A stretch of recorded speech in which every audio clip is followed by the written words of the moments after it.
Hi, good evening everyone. Ayan, so welcome sa ating learning session for tonight. Okay, so my name is Felix Concepcion Veroya, founder and CEO of Aztec Speech Academy, and I would like to welcome you to our Upskilling for a hashtag significantly better 2022 webinar for a cause. And of course, this program is dedicated, no?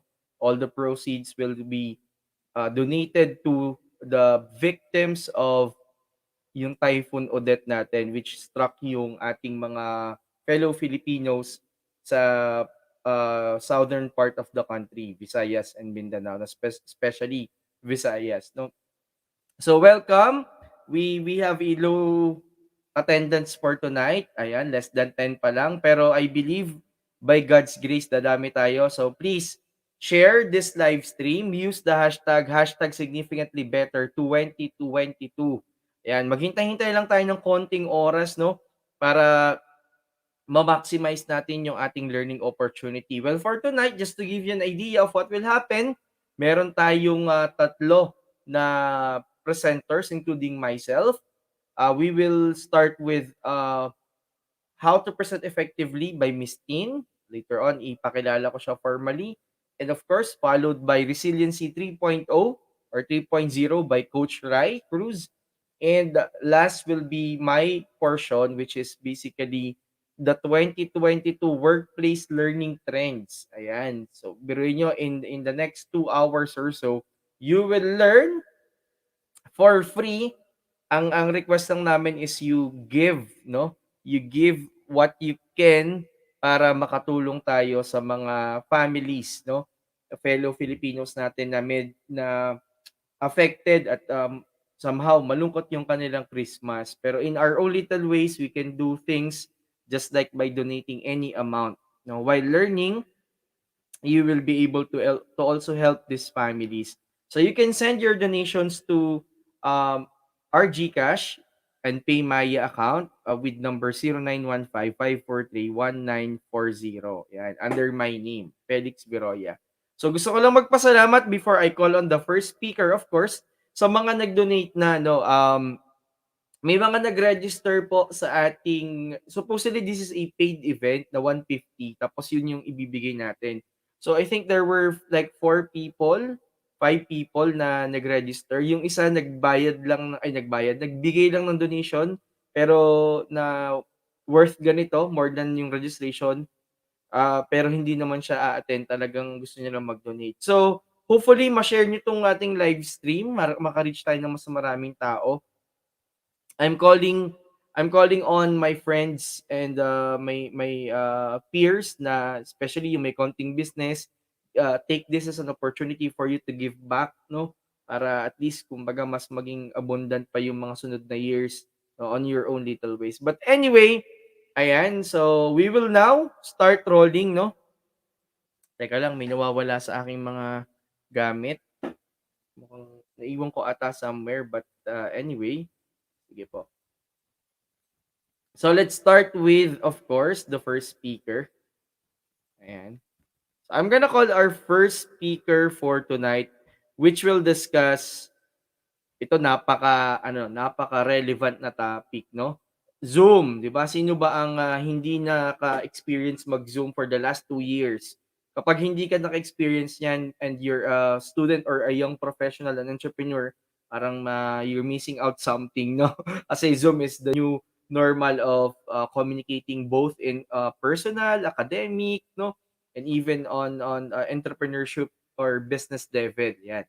But of course, just like in face to face, kailangan we know how to use the platform so we can be effective in terms of uh you know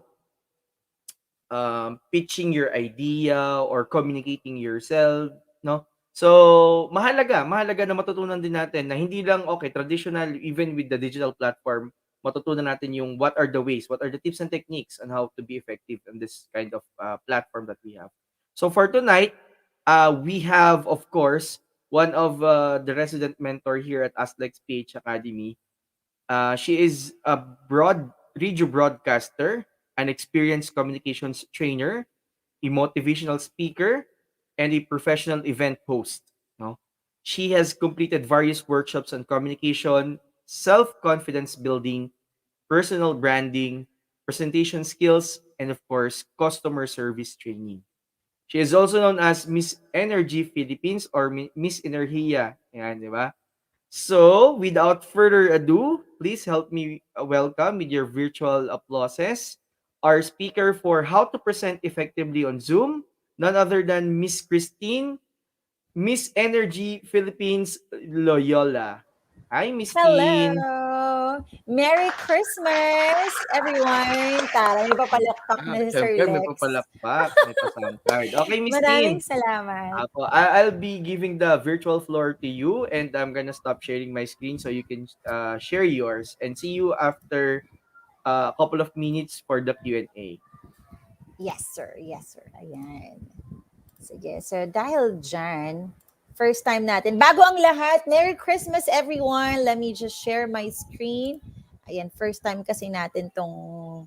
Ayan. So, very quickly, I hope that you're all... ayan na siya. Wait lang, share lang natin. Kamusta ang paghahanda ng lahat sa Noche Buena? Ayan. Okay, I think this is gonna be awesome na. Tingnan natin kung nakikita na. All right. Okay. I think this is okay. Do it again. Live daw kasi tayo. Bakit nawala siya? Again. Do it again.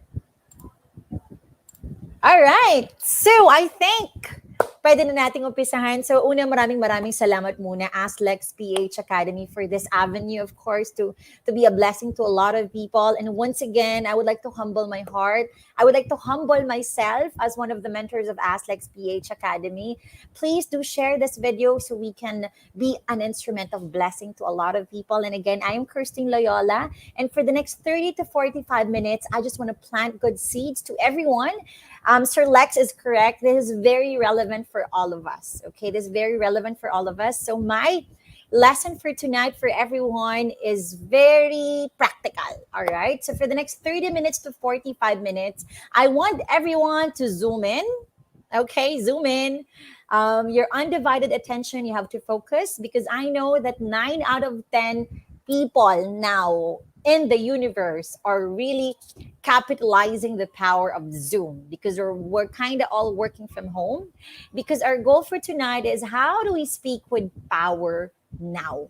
Meaning we have to start developing now. If there will be tips or strategies that I'll mention for the next 30 to 45 minutes that you haven't tried or you're doing it the wrong way, you can try experimenting right after this workshop. So as we do it, please bear with me, all right? Dahil ngayon lang ako nag-share ng screen sa StreamYard. All right, so our major objective, to learn practical tips on how to speak with power on Zoom. I repeat, our major objective is to learn practical tips on how to speak with power on Zoom. And why is this very essential?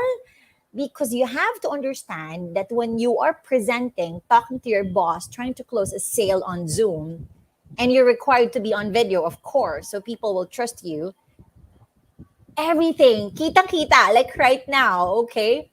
It's going to be very obvious that I'm kind of maybe not so comfortable sharing my screen first for on StreamYard, but that's how digital platform works. But there are ways, there are strategies so that you can be authentic and still really sincere when you speak and discuss something with your clients or your business partners. So that's our goal for tonight for this first topic.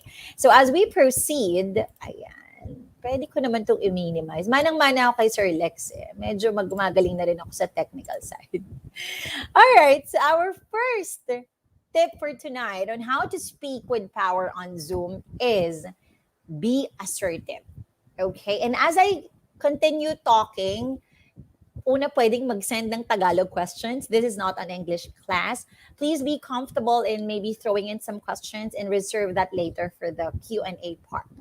So the first action item I want everyone to grasp and unawain, all right?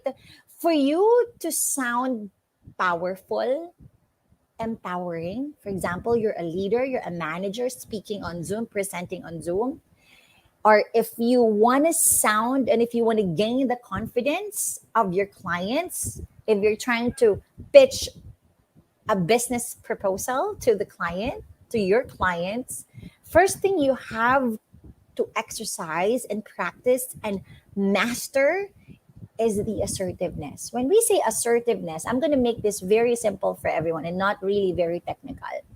It's saying things as you have to say it like you mean it. And maybe we can start with the basic, which is my favorite part. Whenever I run trainings for John Roberts Power Manila, my first basic example all the time is how do you greet the people on Zoom as soon as they call you and kind of break the ice? Okay? Basic greeting pa lang kapag nasa Zoom tayo naman, Pilipino, mga tao, mga tao who are working on Zoom or doing business on Zoom, ang goal ng communication, there are many goals of communication, di ba? Ang top two goals that I have in mind when it comes to communication is first, my favorite part is we communicate to inspire, right? Second, top of mind is we communicate to actually push people to do something, to motivate them to do something bigger than what they're doing. So kung greeting mo pa lang, for example, you're a manager or you're a leader or you're a director on Zoom, or you're a business owner, you're talking to the people you're trying to partner with, and you sound like this. Hi everyone. I am Christine, and I'm really excited to meet you tonight. That is not assertive. That's as basic as that, okay? And you have to take note that assertiveness is actually the first feature of the language. I intended not to mention about global language, etc., because I think it's common sense now that when we deal or when we talk about business online, English is the expected language. Email, communicating with clients. Maybe next will be Taglish. Pero aminin natin, talaga namang lahat tayo, hindi naman kailangan maging sobrang magaling sa English, pero it's a great advantage since digital na tayo, we work digitally na. So we can connect to all sorts of people all around the globe. All right. So what I was saying was greeting pa lang, very important. So how do we say it? Okay. First things first, as much as you can, if you're trying to say good morning to the bosses you're talking to, look on your webcam. Subukan yung tumingin sa webcam. Wag mong tignan yung kagandahan mo sa screen kagaya ng ginagawa ko ngayon. Because kasi kapag nakatingin ka sa webcam, that's part of assertiveness. The person you're talking to will feel like you're talking to them. Eye contact. Hi, Sir Lex. Good evening. I'm so happy to meet you tonight. Assertiveness are two things. First, you're putting the appropriate emotions to those specific words. And I think even in the Filipino language, you don't say to your client, for example, Sir Felix is your client, you don't say, Sir Felix, sobrang masaya po ako na natulungan ko po kayo tonight. That is not even assertive, all right? Because again, two things. Assertiveness in trying to speak with power on Zoom is first, you put the appropriate emotions. You put the appropriate dynamic tone of voice. You cover it with proper facial expressions, with body language. I attended a training last night with one of my best partners, and you know what? Ang pinaka big coverage ng training was on Zoom platform now. This is a fact. 20% they care about your content, 20%. But 80% they care about, or the laser focus now is on your body language. Your facial expressions even speak so loud on your credibility, your enthusiasm, your confidence. Can I trust this person? Can I really buy something? Can her services really help me? Can this type of product really empower me? Your body language now on Zoom is essential. Your set of body languages, your dynamic tone of voice, those little things, those littlest things are really relevant to the first action item I want everyone to understand. All right. And once again, if you're watching now, please do share this video with the hashtag significantly better 2022. So as we move on, so that's our first action item. So very quickly, as I was saying, assertiveness is the key to speak with power on Zoom. Assertiveness is the quality of being self assured and confident without being so aggressive. It's a totally different story. In the field of psychology and psychotherapy, it is a learnable skill. Kaya siyang matutunan. Because very quickly, when we say assertiveness, there are factors like what I've mentioned, your tone of voice, which we will quickly cover mamaya, your body languages, your beautiful smile on Zoom. Small things can really create a big impact. 80% of the time, this is a fact in my opinion. Confidence highly contributes to customer satisfaction. No matter, all right? You have to take note of this if you're a business person.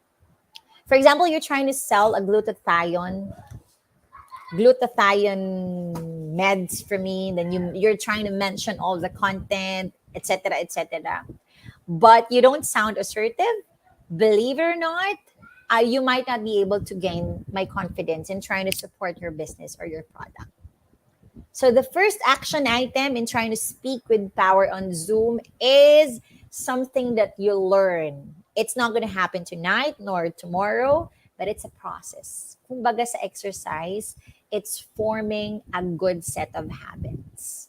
All right. How to be assertive? There are many things on Google or on YouTube that you can try researching. But definitely the first one, if you're asking, so how can I really build assertiveness? It's really building your self esteem. It starts from here. That's why if you tell me, for example, Miss Christine, why am I seeing a lot of self confidence module trainings, free or not free? Grab it. If it's for free, grab it. Because self confidence training, personality development trainings now are really relevant on how you can present your business, your services, or products on Zoom now or online. So, once again, our first action item, practical tip, is to try to be assertive because the man who has confidence in himself gains the confidence of others. Like, as basic as this, okay? If I'm the first speaker and trying to humble ourselves so we can get more funds for the victim of Odette, and I sound like this. Hi everyone. So I want you to know that this workshop is really very important. I don't think you guys will listen or share this video, okay? Because again, as what the Hasidics said, the man who has confidence in himself gains the confidence of others. It's very essential. So kailangan kapag nasa Zoom ka, you're trying to close a sale or you will meet your boss or you are a boss, kailangan gandang-ganda ka sa sarili mo or gwapong-gwapo ka sa sarili mo. It sounds so simple, it sounds so shallow, but it is a fact. Because again, dalawang bagay in communication. All right? And everything we do on Zoom now is communication. And two things, if you haven't heard this yet, in communication, two things, it's either you inspire people or kind of empower them, or second, you push them to do something bigger than what they have been doing. And the only time you can do that if you are assertive enough. And relevant to that is the second action item, which I've been saying kanina. For you to build that power when you're presenting on Zoom, if you don't know this yet, you have to take note of this and you have to start practicing this. You have to acknowledge the fact that your voice and its power, or maybe I can say it differently, your voice has its power. May it be a video call on Zoom without your video being on or just an audio meeting, but your voice has its power. So very quickly, why am I trying to share this also? Because nobody wants to listen to a boring boss or speaker for more than 5 minutes. If I can, maybe because I am required to listen to him or to her. But the more powerful your voice is, the more you'll be more effective, which I think everybody knows that. So, what do we mean by that? Your voice and its power. Your voice, your pitch, and your intonation. We're not going to dive deep so much with these things, but you have to understand. Let me read this to everyone. Your audience judges you from the moment you stand up to speak or from the moment you turn on your video cam on Zoom. If you're dressed well and are neat and clean, their initial impression of you will be positive. However, if your voice is squeaky, your words unintelligible, or your voice too loud, their positive impression quickly will become negative.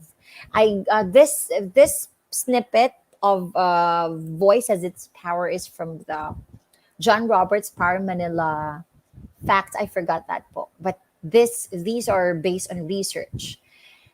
Will become negative. If you want to communicate effectively and positively influence your audience, I have to repeat. Yes, maybe you don't have not so powerful voice online. That's okay. You can still send the message you wanted to send. But if you can kind of practice modulating your voice and trying to project it better, you can effectively and positively influence your audience more. So, what do we mean by that? Starting tonight, you must pay special attention to your speaking voice. Like very quickly, story time.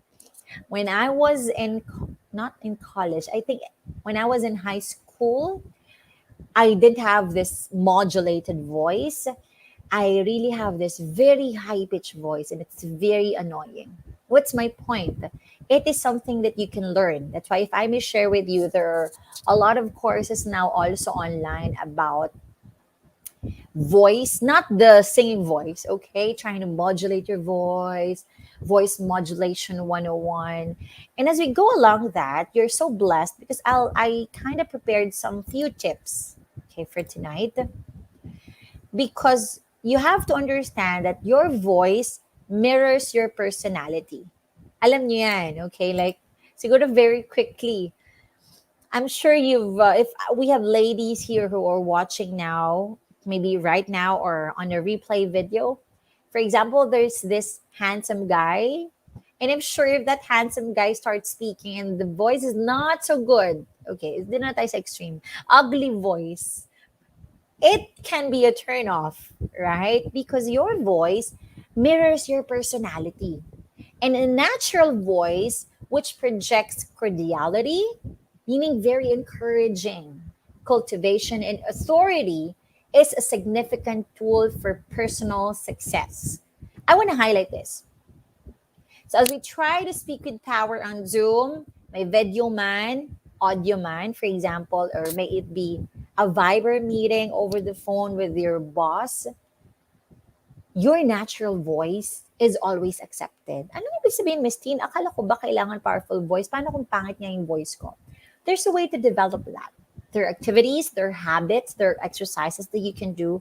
But I would like to highlight, as a speaker for tonight, as a facilitator of training and people development, that you never try to copy one's voice. I wanna sound like that. Your natural voice can always be developed. All right. Maybe there are extreme cases, but it's an isolated case. But you have to understand that if you are a salesperson, sobrang mahalaga that you acknowledge the fact that your voice can also create a great impression immediately. All right. So this is connected to being assertive. Assertive ka nga, halimbawa, hello everyone! Kamusta na kayo? Very assertive, very confident, pero very sabog yung boses. It is not gonna create a very good impression in my opinion. It's a fact. So as we go along very quickly, I prepared few baby steps that you can do so you can start improving. When you speak also, these are just quick facts. When you speak, your voice reflects your psychological and emotional state of mind. Okay.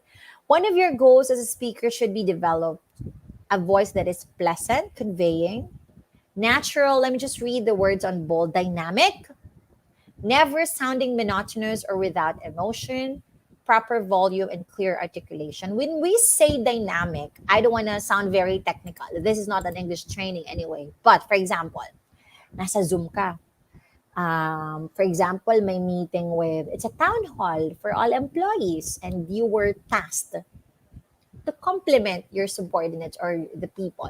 When we say dynamic, because communication, it's inspiring people, it's empowering people, it's moving them to take bigger actions. Try to sound like this. Everyone, good evening, and I'm just so excited to give this commendation to Coach Rai. Palakpakan naman natin siya. He did so great with all his workshops for the past few months. You're trying to command people. Try to play with your voice. Make it dynamic. Make it empowering. And try not to make it so monotonous. Like, let's congratulate Coach Rai. Talagang napakagaling niya sa mga workshops niya for the past. That's okay. That's acceptable. But if you want to empower more people, if you want to leave, if you want to create a dent to that person you're trying to compliment, never sound monotonous. Never speak as if there are no emotions at all. Because every word we speak, we can put life to it. And that is trying to speak with power on Zoom.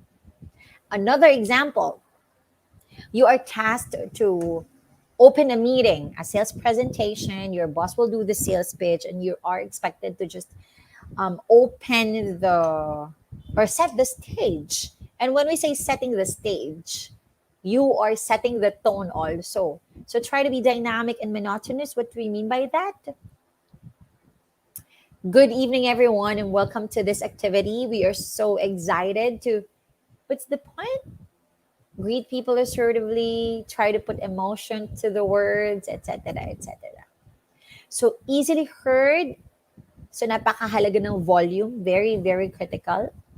And as we move on, let me just have a quick recap. So how do we speak with power on Zoom? First is exercise assertiveness.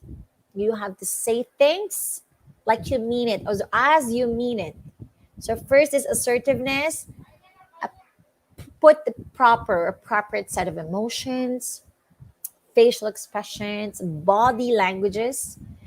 Relevant to that is the second one, which is your voice. Your voice quality can either not really create a bad impression, but we're always for a better, sabi nga, significantly better. Hashtag significantly better. So if you can try to be more aware of the quality of your voice online or on Zoom, you can empower more people. You can influence more people, and you can gain more confidence from them. So they'll buy your service, they'll follow you more, they'll support you more. That's what we mean by the first and second one. And last but not the least, oh, I forgot. I'm sorry. I included this pala. Okay. So very quickly, if you are struck with the idea that your voice has its power and you can capitalize on it, you can maximize or utilize it, ang una mo dapat gagawin, what kind of voice do you have? You Google it, you research it. So there are different types of voice, okay? So try to identify if you speak loudly, if your voice is monotonous or melodious, yung baga intonation, there are different intonations. Is your voice a rain cloud or a rainbow? Emotional color? All right. So try to identify your voice first, or kung ang voice mo ba is mumbletis, meaning ito yung indistinctness is an especially annoying speech habit. When you speak, you must be understood. Okay, pasensya na may nangangaroling. All right, so first tip, so you can utilize the power of your voice on Zoom, identify muna. Once you have identified the type of your voice, you accept it. Step back a bit, try to practice, try to do some drills, okay? If you're monotonous, you have to start developing your voice, okay? Then, as simple as this, you might have a very substantial content in a meeting, but believe me, wala namang gustong makinig sa monotonous sound ng voice. I mean, makikinig sila, but we always strive to be the best. We always strive to really create or influence more people, diba? So if you want to develop yourself more and try to speak, try to be more powerful on Zoom. So assess your type of voice first. As we move on, how well do you articulate? You also have to identify that. So ano dapat?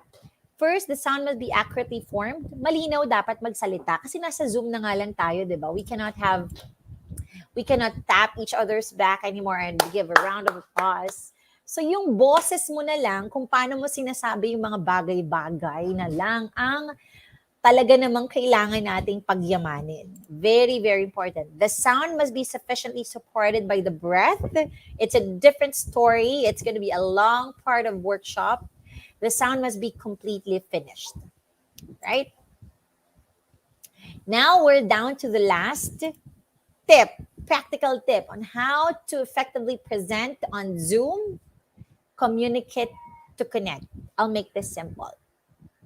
Kailangan yung malaman as a facilitator for soft skills na kapag nasa Zoom kayo, StreamYard, or any online meetings, unlike sa physical platform, kitang-kita lahat ng nangyayari. When not really nangyayari sa bahay, but the people can sense. Kasi quickly, nasa box ka na lang eh. The people on Zoom who are watching you as you speak, they can feel, they can see, they can assess if you're focused or not. You get what I mean? What's the point? When you are on Zoom for a meeting, for a webinar, or trying to close a sale, we talked, we greet people, we explain our pitch, not just to read it or not just to just be on Zoom, but to really connect to them. Kamusta kayo? Did you have coffee already? Were you able to hear me? Is my microphone clear? How do we do that? Very quick tips. Very important. And this is also very critical for me. That's why sometimes kapag may biglang halimbawa may Grab food dumating or Shopee Lazada, shout out Shopee Lazada, I really tell the people I'm meeting on Zoom, I'm so authentic. Oy, pasensya na may dumating na Grab food. Because I acknowledge the fact that you're trying to break respect. So how do we do that? It should be invest your undivided attention. You build eye contact by looking at the webcam. If gusto mo talagang tingnan ng kagandahan mo kagaya ng ginagawa ko, that's fine. But try to look at the webcam if you're trying to emphasize something. Again, invest your undivided attention. Build eye contact by looking at the webcam. Interact and be enthusiastic, especially if you're expected to do so. If you're expected to be quiet on a Zoom meeting, it's totally fine. But if you think speaking up, interacting, excuse me, or being enthusiastic can contribute a lot to that meeting or sales presentation or webinar, go plunge ahead. Great speakers are great listeners. And when I say great speakers, you don't have to be a motivational speaker or a trainer or a facilitator. Every person on Zoom now is expected to be a great speaker. And you know that, that's a tricycle. You know that the only time for you to be a great speaker is when you listen a lot. And sa Zoom, pag sinabing listen a lot, you pay attention. 100%. You give them your undivided attention. Let's have a quick recap on how to effectively present on Zoom. First one is try to be assertive. You put the appropriate emotions, tone of voice, body language when you're trying to talk to the person you're talking to on Zoom. And as much as you can, dress appropriately. Very critical. If you're attending a meeting and your boss is going to be there, try, a t-shirt lang. That's in my opinion. Someone who's, when I say t-shirt, yung pambahay na t-shirt, right? Okay? Halatang halata naman siguro kung pambahay o hindi. But my point is, we we're trying to gain the confidence and respect of the people we're talking on Zoom. So be assertive. Second, start reflecting on the quality of your voice because it affects and it can again create a bigger impact. Last but not the least, speaking of impact, remember that on Zoom, we communicate, say things to also connect with the people.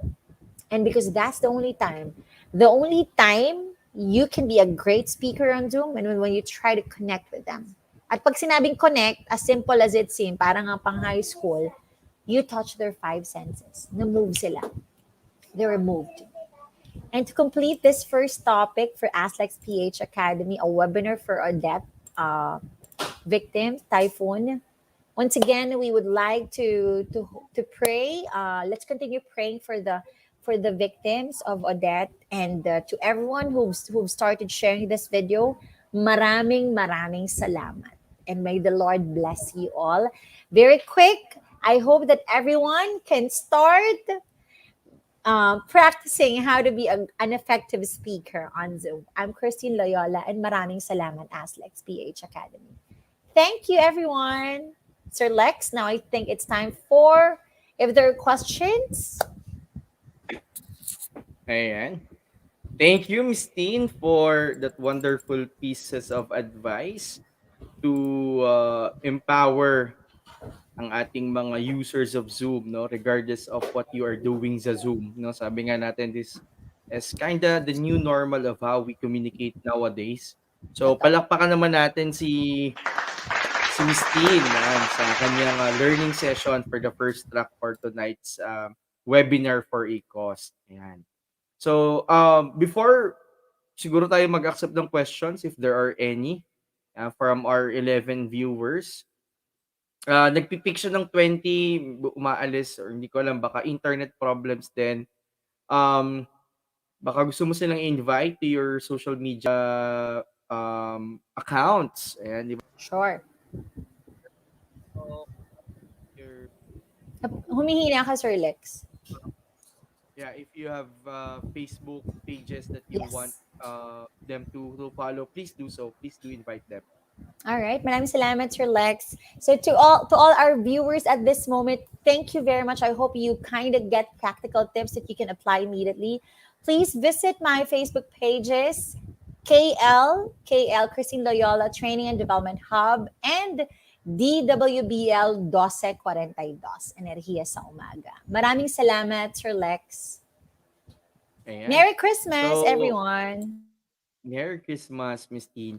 So for maybe let's hold Miss Teen for a couple of maybe 2 minutes to wait for possible questions that might arise coming from our audience. And so kung may tanong po kayo about how you can be more effective on presenting your ideas, your business proposals, or facilitate meetings or trainings via Zoom, this is the best time. We can accommodate like maybe 2, 3 questions in the next 2, 3 minutes kung kaya natin since Miss Teen, kailangan pa niyang mag-jump to another equally important na event. So, we don't want to stall Miss Teen, no? Uh, so, let's capitalize this moment to ask questions if there are any. Usually kasi Sige, pag sa go. Zoom, usually sa Zoom kapag ano yung kagaya nung kanina while you're presenting, we have like instances that we can control. Even the audio equipment has the noise Totoo. cancellation thing, 'di ba parang dumadaan. So, Totoo. paano ba yung gano'n? Pag minsan mahihiya ka na ano, na parang patay mali siya, hindi sa akin yun. Pero kapag sa yung microphone lang yung on, 'di ba parang walang way kundi, "Ay, akin pala yun kasi ako lang yung naka-on yung microphone." 'Di ba? So Totoo. yun. Medyo jahe. Especially when you're doing a very important presentation. Kasi Correct, one correct. one time I had an experience na international. Tapos parang biglang ang ingay sa kapitbahay. So, hindi ko alam kung paano, ano ba, titigil ba ako or ano, paano ba and napapag-usapan lang din, paano pag Oo. gano'n? Ano yung parang best way? Especially kapag hindi option basta yung mag-excuse ka since nasa peak ka Correct. halimbawa ng presentation. What's the best course of action that you can recommend? Ayan, sir. Naka-invento ako ng term dyan during my John Roberts Power module before. I Mm, call mm. it the art of ad lib. Joke. When I say the art of ad lib, I try. Of course, you try to add or put humor into it, but you transition from that ugly part. Like for example, last month lang, I'm having a training and parang ang ingay, for example, ng kapitbahay. Ayan, nag-agree daw si Kumare. Agreeing, narinig nyo ba? So try to Ah, connect okey, that okey. ugly stuff to what they're trying to say. Mm. That could be one workaround 'no? Siguro Exactly. depende pa din sa type ng event kasi kung conference yun parang, Correct. medyo hindi. So, tsaka depende din if you can actually land a joke since yung 'di ba, Exactly. most of us, trainers, we were trained na don't parang throw a joke if you're not confident yourself na that joke will pull off. Kasi kapag hindi, that would put more Correct. awkwardness, 'di ba, parang dun sa scene, That's 'di ba? true. Or So, as siguro honest ano na as lang you can. mm. Kanina, as I was saying, as Sir Lex, as same with assertiveness, as authentic as you can, you just really try to acknowledge it. I mean, you Yeah, just yeah, of tell them, course. right? And Mm, acknowledge that it's happening. mm. Alright. Sige, mukhang wala sorry. Okay, so we have one question. Siguro I'm gonna read this for you, and this is how it goes. Is exaggerating needed in presenting in Zoom? Since we need to be animated and interesting, what are your thoughts? Oh, this is a very big question. First, si Coach Rai pala to. Coach Rai. Very good, Sir Coach Rai. Oh. You know what? There are a lot of terms here that we try to identify. First things first, what is your role on that Zoom meeting? If you're not really expected to sound loud, when we say loud is ikaw yung nasa spotlight and laser focus, I don't think exaggeration is a must. It depends on the expected responsibility on Zoom. But Mm-hmm. maybe thoughts on these things from the question that Coach Rai shared with us. Interesting. I think we should always sound interesting and look interesting on Zoom. Mm-hmm. That is something. Animated, I think it's still dependent on your role on Zoom. What are you expected to do? Mm-hmm. So kumbaga parang level whatever kung ano yung level Expectations. of animation, level of ano, it would should match with your intended role dun Correct. sa meeting. Both I think Totoo. both traditional and virtual, no? Totoo. Like one very quick example, whenever I have a meeting with my business partners in the other academy, of course I don't show the animated Christine. Never. Unless it's triggered and it's expected. But when I have Mhm, when I have a huddle with, for example, some Amazon virtual assistants, they're expected to feel better. They have to feel light on Zoom. So you mhm, have to kind of be animated as you facilitate an event, for mhm. example. Correct, correct. Still depends on ano, Totoo, on totoo, totoo. the event, something like that. Correct, correct. Thank you, Miss Tin, for noted daw sabi ni Coach Rai.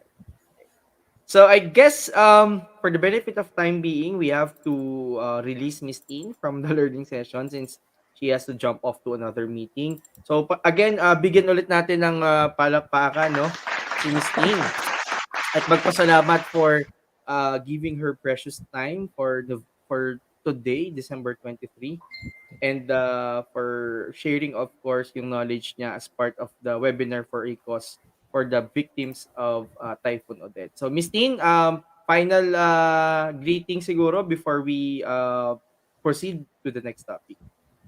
I'm good. I'm good. I just would like to again humble myself, and I hope we can share this video so we can be an instrument of blessing to a lot of people. And thank you very much, Sir Lex. Coach Ra, I'm glad to meet you po. Thank you, Miss Tin. I'm gonna talk to you offline na lang. We should, we Thank you. should. God bless. Merry Christmas. Hi, Miss Tin. So that was of course Miss Tin for the first topic, how to present effectively on Zoom. Okay. So next on our list for tonight, of course, is another interesting topic, which is about resiliency 3.0. Ano ba yung resiliency? Most of us siguro familiar with the term, no? But really in these times of pandemic, especially yung mga calamities, sumasabay natural disasters nandyan, we have to be resilient. And Filipinos are known to be resilient people.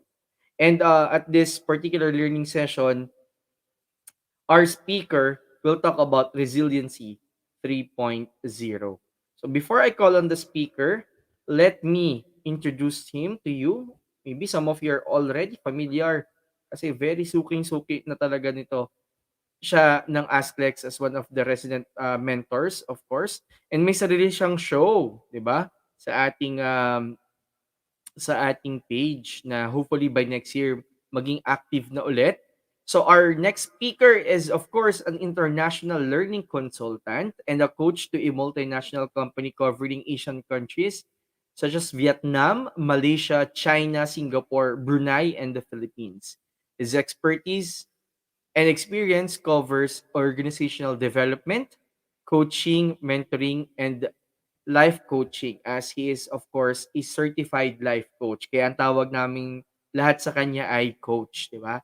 And of course, our speaker for the second track of our webinar for a cause, let's call on Coach Rai Cruz, our speaker for Resiliency 3.0. Coach Rai? Hi, everyone. Good Hi. evening.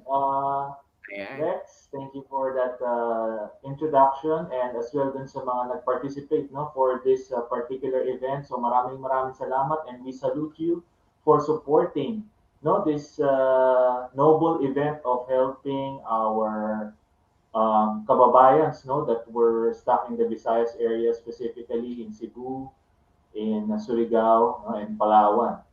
And hopefully we could raise something in order to help, which is the true essence of yung celebration natin for this occasion, which is Christmas. No? As sabi nga, it's better to give no, than to receive.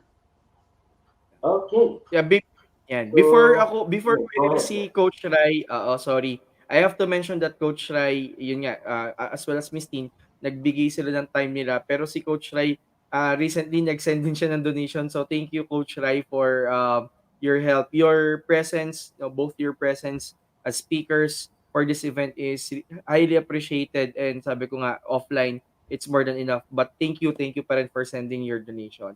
So I guess I'm gonna give you the virtual floor and I will be back for the moderation of the Q&A after 30 to 40 minutes.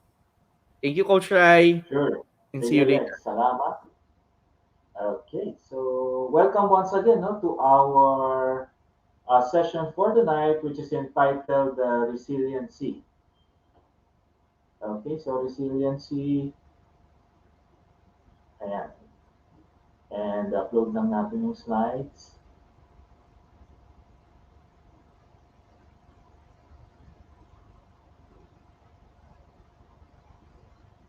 Okay. So resiliency 3.0. My background here is about a bamboo, no? Which later on makikita niyo siya. And yeah, it's about yun yan, just like a bamboo, we are, no, as Filipinos, we experience so much stresses. Recently, the COVID-19, of course, the pandemic, and then of course, which entails, no, curtails many jobs, lost jobs, as well as yun nga, no, the recent storm brought about by the devastation of Odette. So it's really, no, there's a really need for resiliency. We Filipinos are very resilient, no, because yun nga, as a tropical country, we are often visited by storms, by sometimes earthquakes, and also volcanic eruptions. So we are, no, basically a very resilient uh, type of people. But just to give a common definition of what resiliency is. So Ikaw ba, ikaw na nanonood dyan, no? Do you consider yourself as resilient?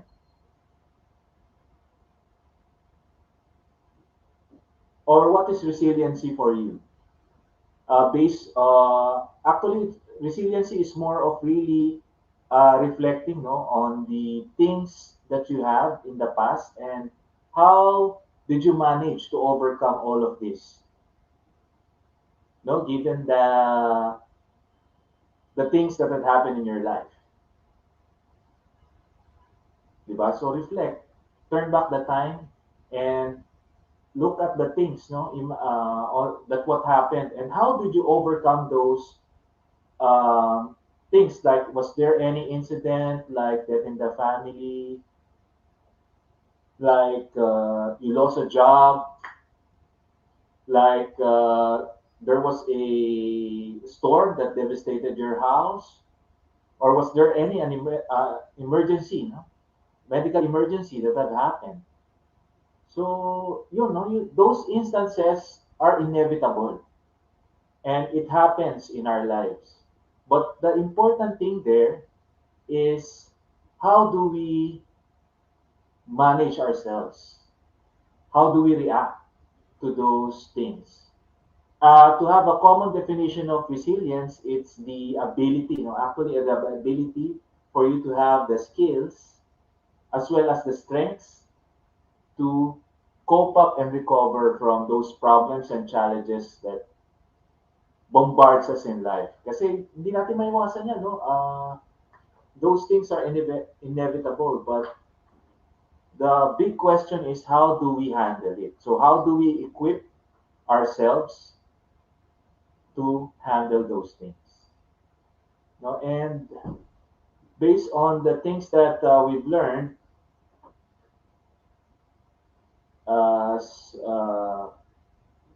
why is resilience important? No, it's really resilience is just gives people the skills and strength to tackle problems head on, overcome adversity, and move on with our lives. It's more of really bouncing forward. Sabi nga nila, bouncing back. No? But I don't believe in that. What I believe is that we need to bounce forward. Kasi once we bounce, if we get back, we return to that, to that specific space where we, ano, by the way pala, resilience doesn't mean na hindi tayo we're not experiencing difficulties or negative na yung nangyayari sa buhay, but we still look into things positively, no? We acknowledge the emotions, the negative emotions that are happening in ourselves. No, but most importantly, we have this particular mindset, no? In order for us to look into things differently. So later on, we'll discuss yung mga certain strategies that would make us more resilient as a person. Okay? So actually, I've been also a facilitator, no, from Katatagan Online, which is a resilient program um, where we used to handle sessions for those people who are, ano, no, who feel depressed and feel at their lowest point in their life, rock bottom. No? Mostly participants here are professionals, as well as I work with the Philippine Society for Training and Development um, as part of their outreach program as well. Dun sa mga trainers din, no, na from corporate trainers na naka-experience ng difficulties in terms of yun nga, due to the pandemic that was caused by COVID-19, na there are workers or these trainers experience hardship in terms of balancing time in their house. Kasi they're forced to work from home. So once you're working from home, merong may line of wherein nabasag yung linya na yon na professional. Unlike when you're in the office, you usually have your own space, no, to focus and concentrate at work. But when you're in the house, no, napakahirap, especially for single moms. No, may umiiyak na bata diyan. So, ano yung uunahin, no? Work ba or ano, yung anak, no, na umiiyak. So, it's really difficult to balance the time, no, or that line between professional and yung personal, addressing the personal and the professional needs. So meron din doon from working in a BPO, no, very which is a very stressful environment because alam niyo naman sa BPO or call center setup is that puro negativity, no, yung nare-receive nila in terms, lalo na doon sa customer service, wherein all the customer complaints are being um, bombarded, no, in the agent. So those are the participants that we had in Katatagan Online as well as doon sa PSCD, yung mga trainers. So generally, all of us no experience that type of stress or that emotional low point in our lives. And what we tend to be is yun eh, no? Doon naglalaro yung importance of resilience is how do we skill ourselves up to recover faster. Diba? So I'll give you three things, no, based on the things that I've learned from becoming resilient in Katatagan Online as well as the PSTD program. And actually, meron din sponsored by USAID, which is yung sinasabi na Lusog Isip, wherein they develop an app for Filipinos to, in partnership with ayan, Healthy Filipinos movement. So it's a mobile care, self-care app that helps Filipinos to ano, have this certain mental health, uh, managing the mental health. Kasi yung depression, ano yan eh, silent killer. Hindi natin alam na sometimes, no, when we get depressed, it affects our behaviors and action. No? And it's really, sometimes, no, hindi natin alam kung saan nanggagaling.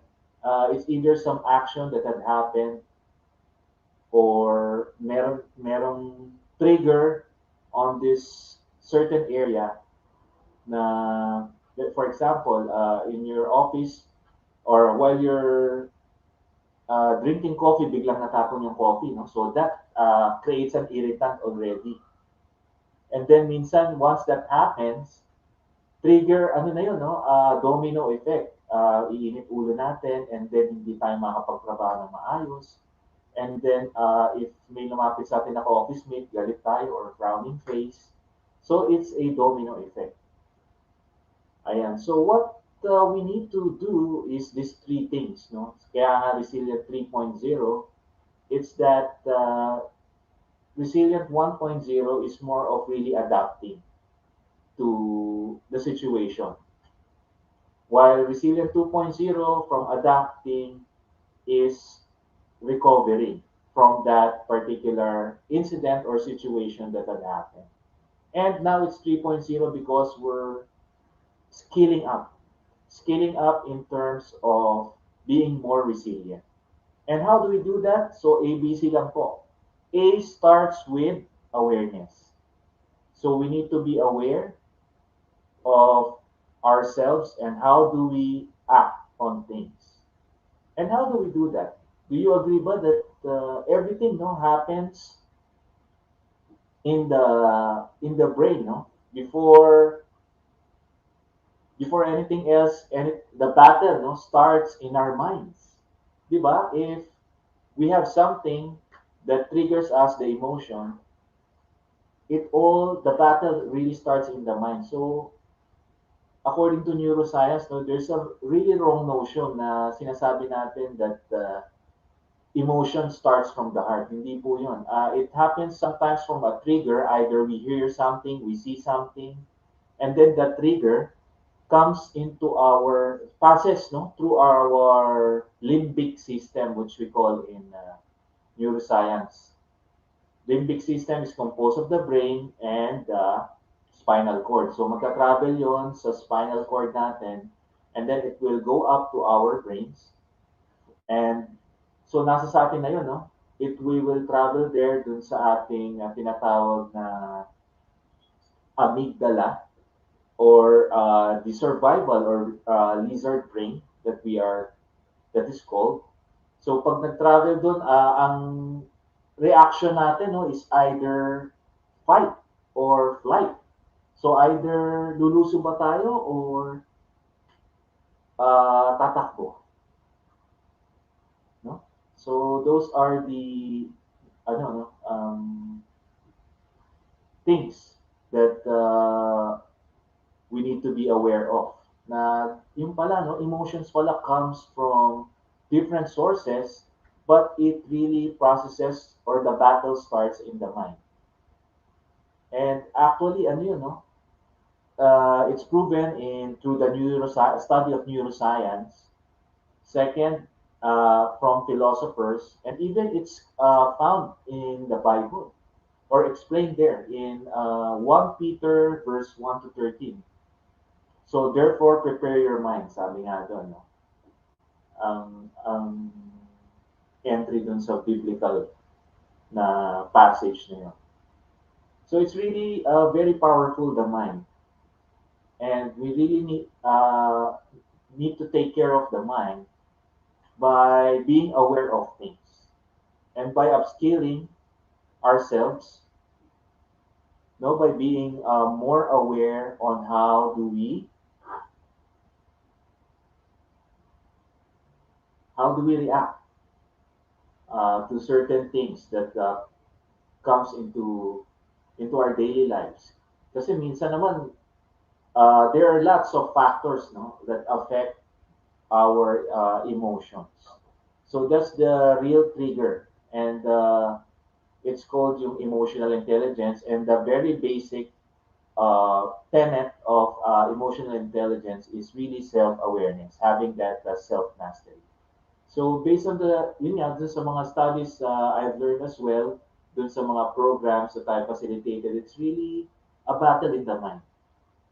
So we really need to be aware of what is happening, and how do we become aware. One of the things that we could do, or strategies in order for you to be resilient, is reframe. Ano ba itong sinasabing reframe?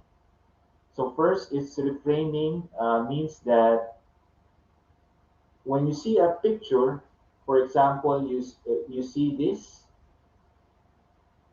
Ayan, so you see my hands, it's 10. No, it might signify a number 10, or it might signify na suko na ako, no, hands up. So it really depends on your reframe. So if I say like that, so yung iba will think it's number 10, or yung iba, it will, kung medyo negative yung perspective mo, is give up na, no, suko na ako. Ayan. So what the reframe thought is that we look into the positive side, or being optimistic on things. Kasi the problem now is what we call yung determination theory, which is yung negativity, no, that we acquire how through, ayan, minsan sa news, no, sabi nga nila, there's no good news than bad news. So meaning we're bombarded, no, by the media frenzy, by the bad news, kasi ang style of reporting actually in all the news, no, it's really focusing on the negativity, kasi yun yung mas miracle sa mind natin, based on also neuroscience. That's yun yung may trigger, no, yun yung wow, biglang magiging interesado yung isang tao about a certain topic or news. So yun, kaya that's why you could observe na sa news, no, laging hinahype yung negative na nasunog, sumabog. So pagdating doon, nagtitrigger sa mind, no, interest, ano kaya yun? So there's really that something in our minds, no, that we call it the negativity bias. There's a negativity bias in our minds that sometimes, no, it really when it's triggered, so yun na, nagiging, doon na rin yung pattern of our thinking. So it's very important that we are aware na meron ganong negativity bias, and one of the techniques is to reframe it. So how do we reframe the thought? So instead of thinking the negativity bias of the person is saying na I give up, so we look into the positive side wherein he's giving a perfect 10, no, a perfect 10 point. So just a simple illustration or example of reframing the mind. So instead of thinking that we surrender, it's more of giving a 10 point on a certain thing, and that would lead us to more positivity and productivity. No, as a being having that cognitive reframe. And another thing is very important. So that's in terms of awareness, creating a resiliency awareness. First is that cognitive reframe is the first strategy that we could do. Second is, of course, we need support system. So kaya nga meron nung katatagan online, no? It was established so that we could create a certain system to support the people. Ayan. So what we do there is we meet up every Saturday by 6:30 in the evening until 7:30. Yun, to just to air out, discuss. Kaya kung mapapansin nyo rin, no, in sessions, yung mga may problema at sa addiction, meron silang mga sessions na naka-circle sila. No? Circle sila, and then they share, know, what is happening to them. Ayan. So that's the rationale behind that. It's because one of the things in order for us to be resilient is we need a support system. No? We need to see, uh, ay, oo nga pala, no?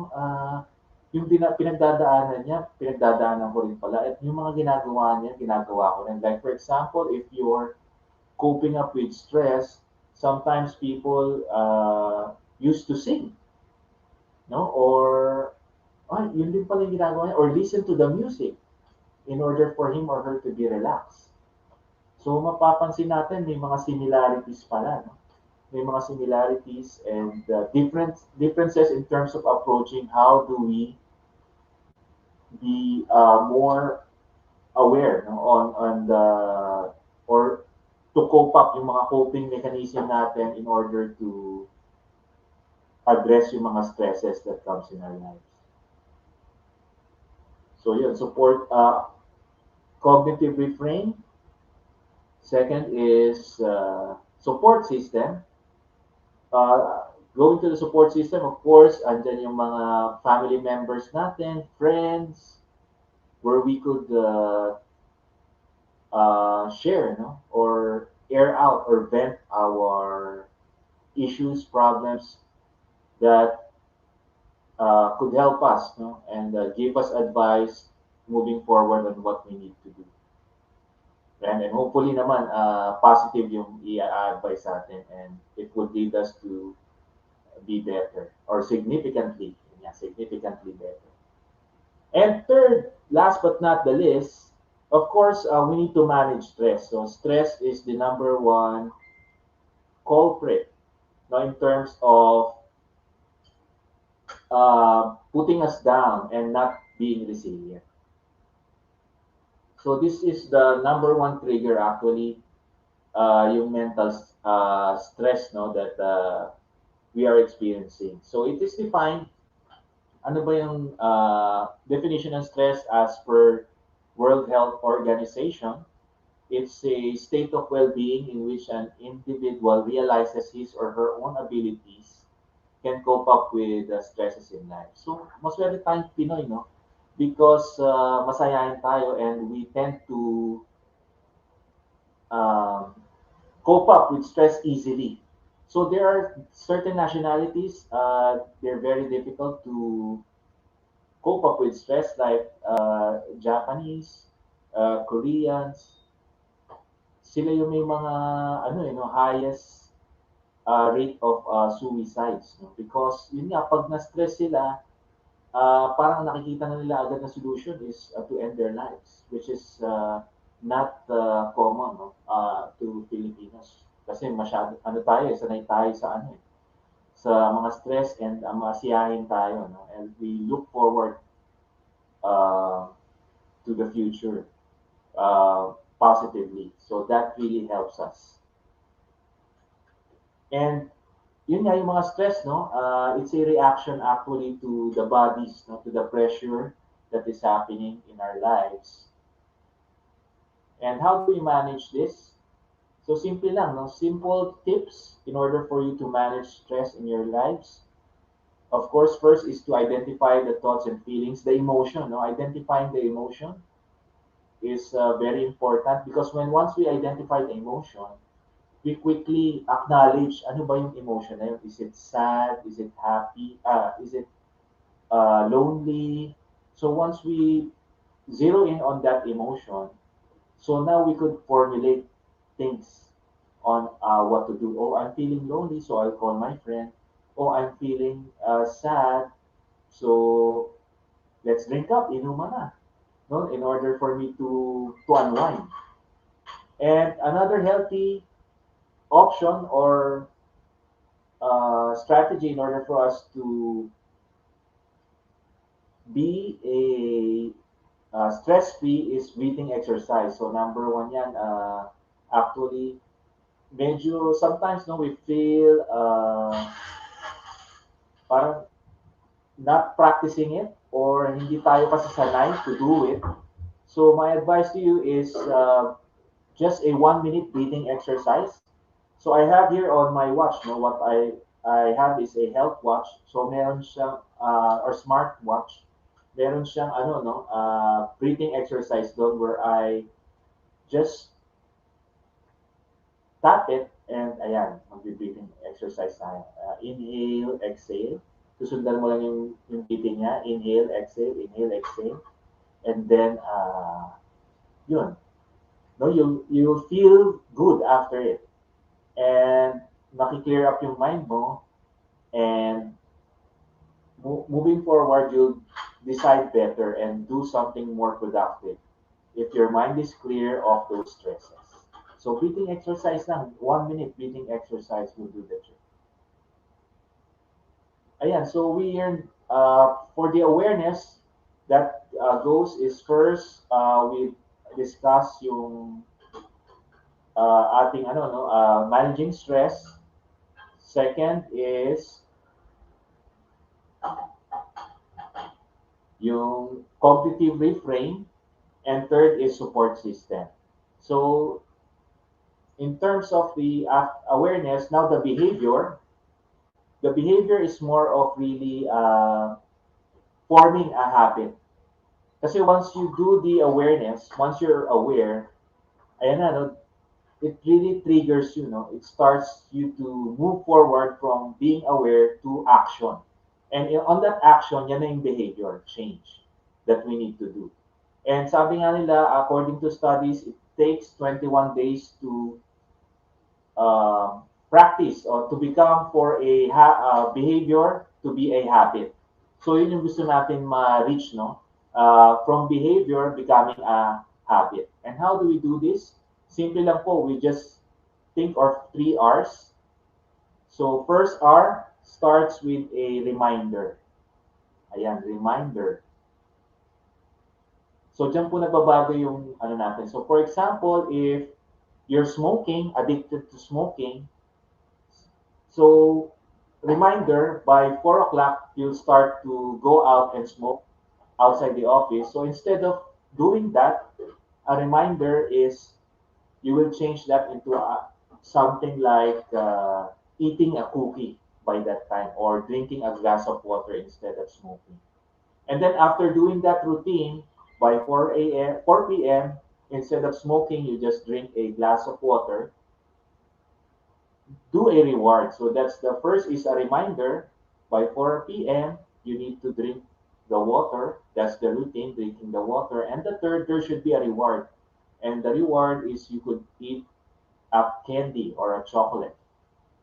No, so that's the process or what we call 3 hours of habit formation by Charles Duhigg. No, New York Times bestseller of the book The Power of Habits. Now, there's 3 hours to change your habit or behavior. So from behavior, once, for example, in breathing exercise to unstress ourselves. So pag pinapractice natin yan, every trigger, when I wake up, 1 minute, I'll dedicate myself to having a 1 minute breathing exercise. And after that, 5 minutes to pray to God for spiritual strength. So that's the reminder. And then the routine is the praying and the breathing. And the reward is you may want to put no psychological rewards such as scoring no or for me it's really monitoring it on my smartwatch yung activities that I have done. So that's it. After that is the last but not the least, no, is the mastery. So once you do it frequently, we will turn the behavior into a habit. So awareness, behavior, and C is yun nga, final is competence. And we reach competence once we're aware of being resilient and we practice it on our behavior and turn that behavior into habit. When it's already a habit, it becomes a muscle memory. Muscle memory is automatic na yan, no? Kahit parang nagda-drive lang tayo. Kahit nakikipag-usap tayo, ginagawa na natin routinary. It's automatic. No? Kahit nakikipag-usap tayo habang nagda-drive or nanonood, we're still focused, no? Because it becomes a muscle memory. And that creates competence when every time that we do it. Okay, so that's it for tonight and hope you learned something about resiliency 3.0 and it's really all about being aware, being changing the behavior through the 3 R's of habit formation. And lastly is being competent by converting the behavior into mastery or competence. So with that, back to you, Sir Lex. Thank you, Coach Rai, for that short but concise. Can you hear me? Sorry. Yes, yes, I could hear you very Uh, well. Thank you for that short and concise but meaningful sharing about how to be resilient. No? So number one, we have to be aware, of course. Number two, we have to change our behavior or we have to adapt our behavior to maybe the context of what we are experiencing and of course, building the competence. So yun yung ABC. Kaya pala Resiliency 3.0. Ayan. So, palakpakan naman natin si Coach Rai for sharing All a right. great piece of advice about being resilient, especially now in the times of pandemic and of course, itong mga natural disasters that we are experiencing and we are our fellow Filipinos are situated right now, no? Kung kailan pa naman nga magpapasko. So I encourage everyone, no, not only because of the natural disaster, not only because of maybe the pandemic, but also our personal battles. No, we should be resilient, no, enough not to say not to give up, but really continue moving forward. No, it's maybe it's gonna be easy for someone who is not on their shoes. No, na sabihin na you have to, 'di ba, usually like the mental health issues na sasabihin ng iba na, "Hindi, ano lang 'yan, it's just a Oo, phase, it's arte, just arte lang yan. something that," Oo, yun 'di nga, ba? oo. But really, Oo. ako kasi personally, I have friends that, experience or is continuously experiencing this condition.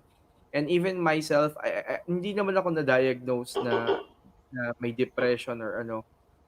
Pero yung anxiety na dala ng mga uncertainty, it really takes toll not only mentally Mm. but physically. Ito yung nagiging source ng stressor natin, which eventually affects our body, the performance of our body.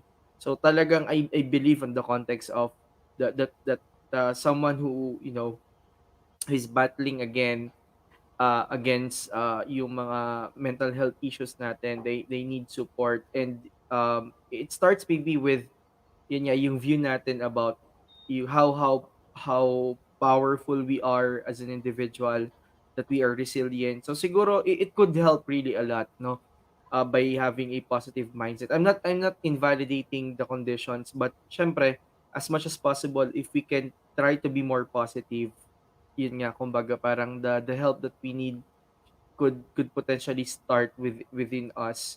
And of course, opening ourselves to people also that could help us, people that we can talk to about our battles, no? Kasi baka iniisip ng iba, it's just about the pandemic, that we have to be resilient. It's just about Yes, yung oo. mga tinatamaan ng calamity, that they need to be resilient. So, ang view ko dito personally is everyone has their own battle, and we have to be resilient on each of these battles, because we have to Correct. continue moving forward.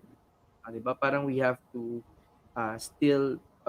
be alive and kicking for our loved ones, for people who rely on us, not only financially, but kasi parang kung tayo nangangailangan tayo ng support, there are people that we keep on supporting also, not only financially but emotionally, Emotional. spiritually. So we're on this space to help one another. So yeah, thank you, Coach Rai, for Correct, reminding us that. and hindi lang yan sa ano, no, pang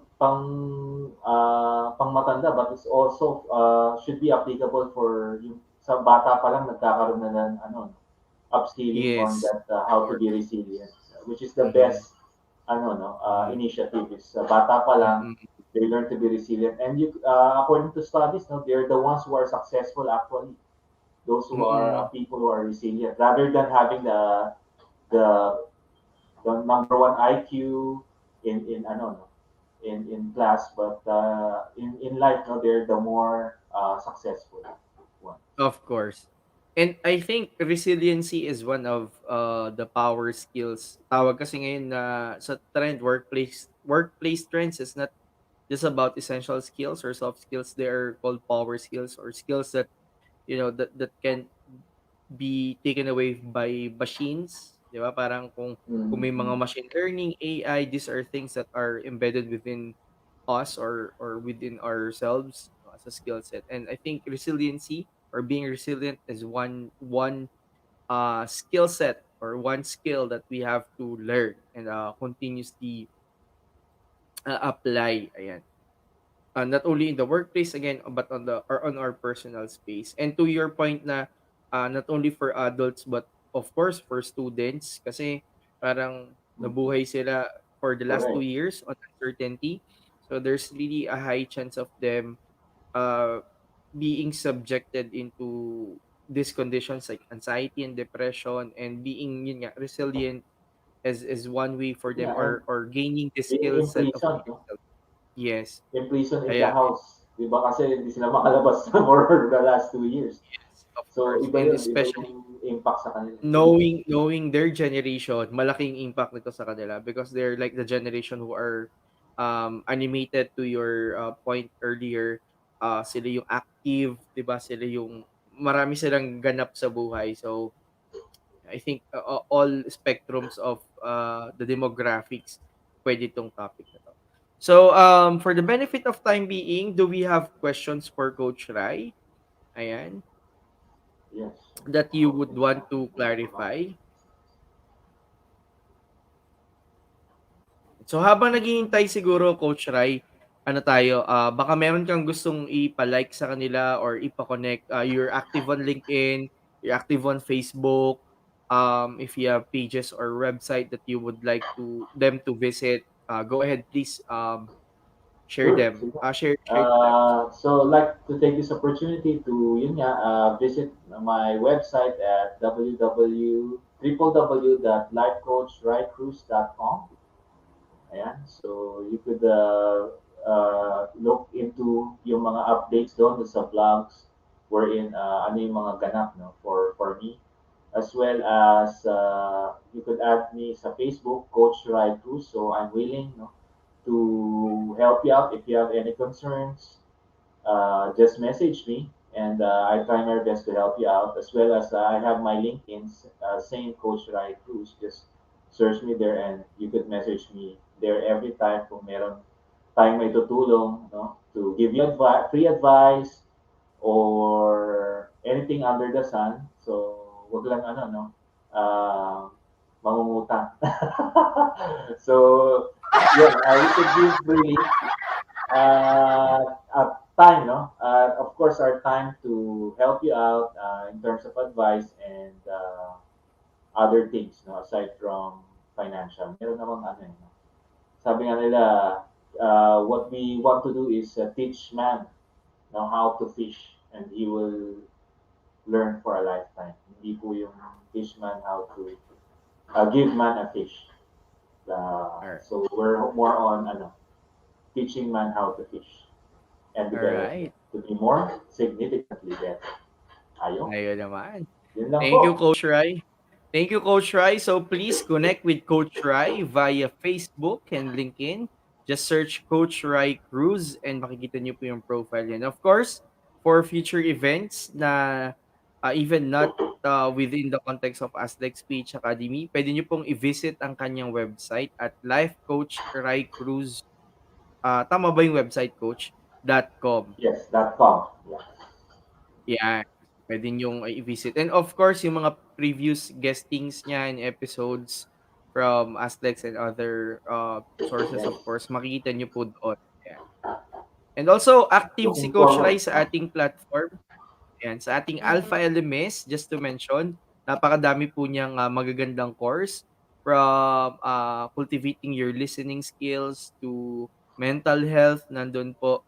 So, you can, just visit aslexpage.com/courses and look for or search for Coach Rai, ayan, and yung mga courses niya. I think meron siya yung isa sa mga pinakamadaming courses doon na available and these are all good courses.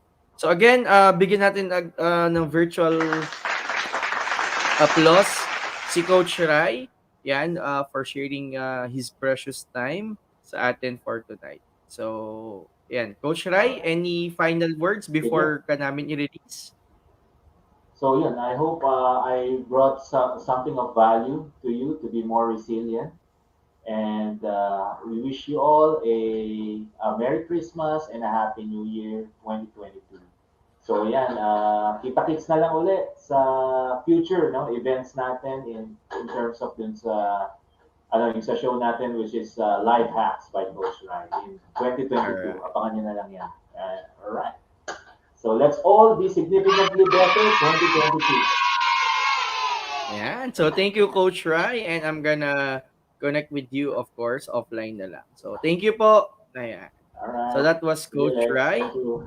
for the topic Resiliency 3.0.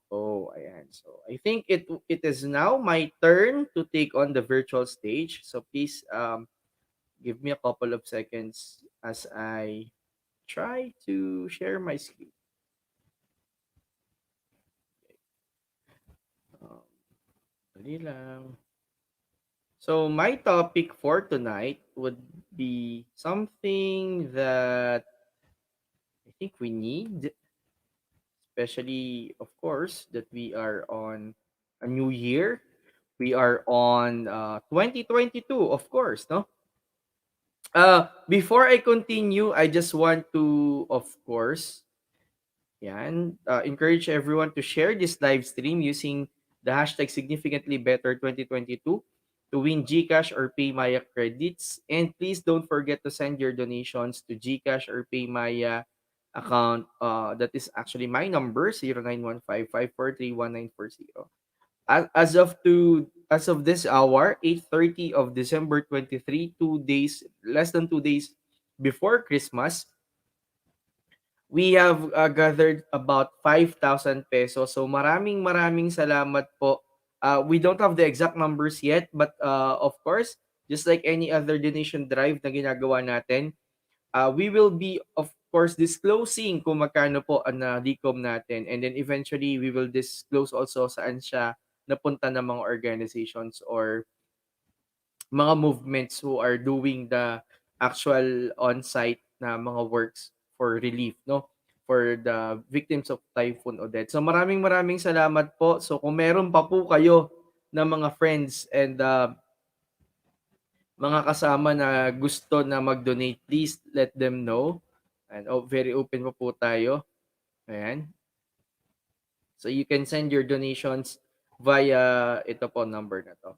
So, the last topic for this webinar for a cause, of course, is none other than ano bang topic natin? So, it's more of the workplace trends for 2022. Ayan. So, kung nandito ka ngayon, you're thinking of ano nga ba ang meron for 2022? Ano ba yung dapat kong gawin in terms of my professional career? Um, yung aking professional development, what are the skills that I have to focus on, how can I address any specific gaps na meron, just in any case there is any, 'di ba?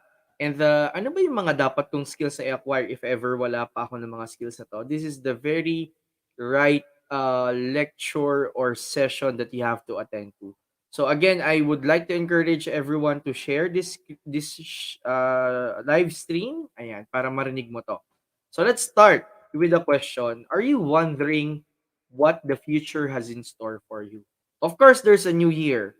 Diba? This is a new year. This is 2022. Just remembered, by 2022, I'll be turning 32. So, medyo wala na tayo sa kalendaryo, no? Nakakalungkot naman yun. Wala na tayo sa kalendaryo. Kung may 32 na lang di ba? No? But anyway, kidding aside, I'm happy na by this age, somehow, we are we are affecting people in our own little ways. By the way, I haven't introduced myself yet. For those who haven't known me yet, my name is Felix Viroya. I'm the founder and CEO of Aztec Speech Academy, and this is one of the activities that we're doing in giving back and helping communities, Filipino communities, and communities in need. So this one is a webinar for a cause. We had one for yung typhoon that hit the north, that we were able to get at least 5,000 pesos if I'm not mistaken. And then kahapon nag-ano rin tayo, nag CSR activity tayo uh, to parang a home for elderly women with special needs. So pinuntahan po natin 'yon. So yun sa mga nag-participate, nag-send ng kanilang mga uh, gifts and donations, maraming maraming salamat po. And this one is another round. Ano po?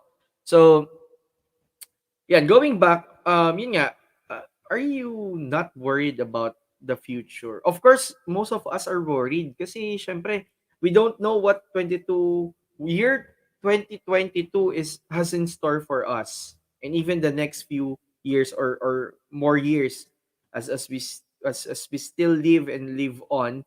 So, parang ano nga bang meron? So, and to answer that question, we can only be more secure if we know or we have information about the future. No one knows what will happen in the future, but somehow, sabi nga sa isang topic sa industrial engineering, forecasting, at least you have a piece of information that you can refer to or rely on, 'di ba? So parang ang gagawin natin tonight is that I will give you some information about about what will happen in terms of workplace learning or in terms of the skill requirements of the future, specifically for year 2022. And the contents of my material, most of this is based on the UDB Business Report 2022, which has been published. And I think kung more of a lifelong learner ka, nakita mo na rin to sa Facebook. So what I'm trying to do here is just to facilitate the process of you understanding and accepting that these are things that you have to learn if you want to be relevant and more relevant in 2022. Okay? So let's start. Again, sabi ko nga, do you think what you know right now is enough for you to thrive and survive? Because some of us, hindi tayo umaamin that we still need to learn things. Diba? Parang, okay na tayo sa ganito. But we keep on asking ourselves, bakit kaya hindi ako napopromote? Bakit kaya hindi lumalaki yung sweldo ko? Bakit kaya hindi ko pa na-achieve yung goals ko? Maybe we should start accepting the fact that there is a gap that we have to fulfill. And this could be, I'm not saying that this could be the case for everyone, but most of you have to, you have to understand, 'di ba? Na you have to learn and learn and learn. Sabi nga ni Apple, we still need to upgrade and upskill. Well, thank you again, Apple, of course, for sending your donation. Ayan, salamat, Apple, one of our alumnus, no? At magba-black belt na yan. Biglang na gano'n, kakumambyo sa sale, no? So tama na, we still need to upgrade and upskill. And now, maybe you're here tonight, you're watching, you're listening. Okay, Sir Lex, andun ako sa side na, okay, na-accept ko na. Pero, paano ko ba malalaman that I have this gap to fulfill? Okay? As part of my presentation, I'll be showing you three types of skills. And maybe these skills you can assess whether you have it already. So if wala pa, ang course of action is you start building it because these are the skills of the future that is needed, no? For you to thrive and survive. Kung meron ka rin to, then the course of action then will be, okay, if I have this already, is the level of competence enough for me to either land a new job or to transition to a new role or to be more successful in what I am doing right now? Either you're doing business or you're doing you're affiliated to an organization. Okay? So yun po, no? Okay. So did you know that 9 out of 10, ganito kasi yan, no? Ito ka na nga, no? 9 out of 10, parang ano lang yun, no? Parang ano yung, ito ka na nga, no? So 9 out of 10 executives and managers say their organizations either face skill gaps already, so meaning na-experience na, or expect them to develop within the next 5 years. Okay? So imagine that. If 9 out of 10, that's 90% of the time, executives and managers have the perception that people that are employed or affiliated with their organizations have a certain skill gap that needs to be addressed. Now, if you're here, you're listening right now, I want you to reflect for a couple of seconds and ask yourself yung tanong kanina. Okay? Because again, acceptance will be a great contributor on how you can transition. Okay? Especially for 2022. Talking about the skills, sabi ko nga sa inyo, from the report of UDB Business for 2022 Workplace Learning Trends, we have 3 types of skills. We have the power skills, the tactical skills, and technical skills. And on the next couple of minutes, I'm going to share with you the top skills under these general categories and maybe assess yourselves based on what you're doing right now or in your business or work.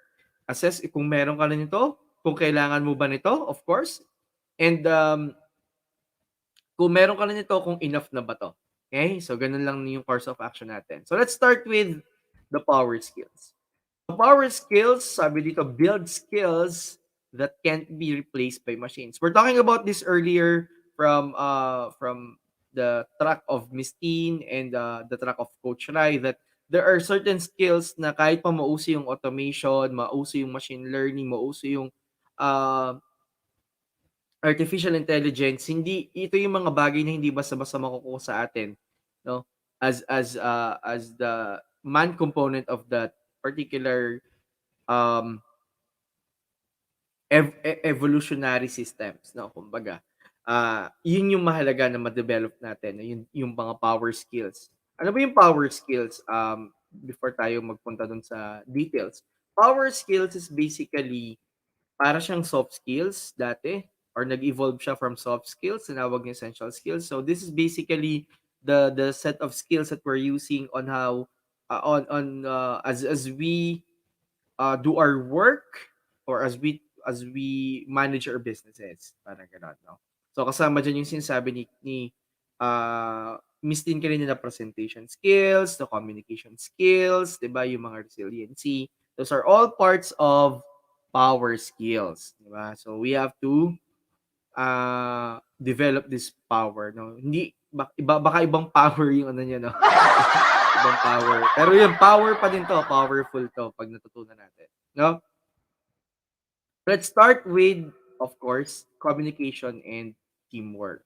So nowadays, it's very important that someone knows how to communicate. And we're not just talking about communication via emails or just via yung chat, no? We're talking about personal communication and in all forms of communication as well. And if we talk about teamwork on the other hand of the story, of course, teamwork will not be effective if there is no proper communication in place. No? Sabi nga dito, since we started yung remote work, ayan, nandiyan na rin nauso yung tinatawag na Zoom fatigue. Kasi 'di ba, sabi nga natin most of the meetings that we are doing via Zoom and most of the times we're on that particular platform or kahit hindi Zoom, no, kahit ibang platform and we experience a fatigue, no? There's a fatigue factor. Ayan. However, of course, all of these things na ginagawa natin dun sa ating mga Zoom meetings and all of such that we're doing nowadays, it involves again communication and teamwork. That is why sabi nga natin, kailangan maging adept tayo in terms of how we communicate. I'm not here to give you an idea on how to build this, but I'm trying to communicate what I'm trying to communicate is that you need this, no? So sabi nga natin na yung team building na tinatawag natin, no, yung pag-strengthen ng relationships natin, these are all things that would involve communication and teamwork. And if you look into the report, sabi nga dito, these are the top 5 surging communication and teamwork skills for 2021. So the numbers or percentages of consumption growth compared to 2020. So meaning from 2020 to 2021, these are the numbers in terms of the increase. So we have, of course, assertiveness, which has an increase of about 2.5 times na mas kailangan versus last year. So sabi nga natin dito, yung sinasabi ni Miss Teen that you have to be assertive, no? You must sound confident, okay? Nandyan din yung facilitation, of course, team building, business writing as part of communication and teamwork, and last but not the least, critical thinking. Okay? Of course, when you do communicate, you have to be critical thinker. Diba? Because you have to weigh the things that you have to say to your team members, not only to your team members, to your colleagues, and of course, people who have higher positions than you or to your bosses. Ayan. So, kailangan pili ang ating mga sasabihin in terms of how we want to communicate. Because if there's poor communication, it could uh, it could lead us to conflicts kapag hindi maayos yung ating pakikipag-communicate. And it could break yung sense of teamwork. Okay? So that's one under power skill. Number 2, of course, hindi mawawala ang leadership and management. So leadership and management skills are for everyone, not just for employees whose job titles include the word manager. Yan, tama to, no? So businesses that extend leadership training to all employees, regardless of managerial aspirations, are 4.2 times more likely to outperform those that don't in terms of revenue growth, operating margin, and return on equity. So what we're trying to say here is that organizations should invest on, or not only organizations but yourselves, you should invest on things like leadership and management courses. Um, we have a lot of, available courses that are in the internet right now. So there's no way you you have an alibi or an excuse na, Sir Lex, wala akong pang-invest, ganyan. So we don't see any, 'di ba? We don't see any na barrier that could potentially hinder you to take action in terms of developing these skills. Kasi napaka-importante niyan, 'di ba? So kasama sa top 5 surging leadership and management skills for 2021 is of course diversity and inclusion. So meaning your workforce is diverse enough, you don't have any biases in terms of race, gender, religion or sexual preference. So lahat pwede, lahat kasama, no? Um operating key results or yung anong tawag nga sa OKR, key result areas ang ano na yun, parang operating key results. Yan. Hindi ko na masyado tanda pero parang KPIs to. Yan. Strategic thinking, of course, problem solving, and then management coaching. Kung mapansin nyo, part of the skill set that requires or that is required under leadership and management are things like problem solving, strategic thinking. Of course, you would want to, a leader should be able to see, 'di ba, what could potentially happen, 'di ba? And could put action so that the organization could be ready. And these are skills that organization are willing to pay for employees that has this. So syempre po-promote nila yung mga tao na would fit to become leaders. And these are some of the things that you might want to develop if you want that. Yan. So, syempre nandiyan din yung coaching, yan, problem solving, ayan, of course. So those are things. So that's for leadership and management. Also, as part of the power skills, we have productivity and collaboration. So productivity is a concept wherein you can produce more with less inputs or resources. And not only for the next year, but from the previous years and for the coming years, I think productivity will be one key driver. If you have this skill set, then you have an advantage because organizations want to be more productive, and they can be more productive if there are employees that are productive or knows how to manage productivity or to drive productivity. Kung mapansin nyo, nandyan din yung collaboration award. Earlier, we were able to mention about collaboration.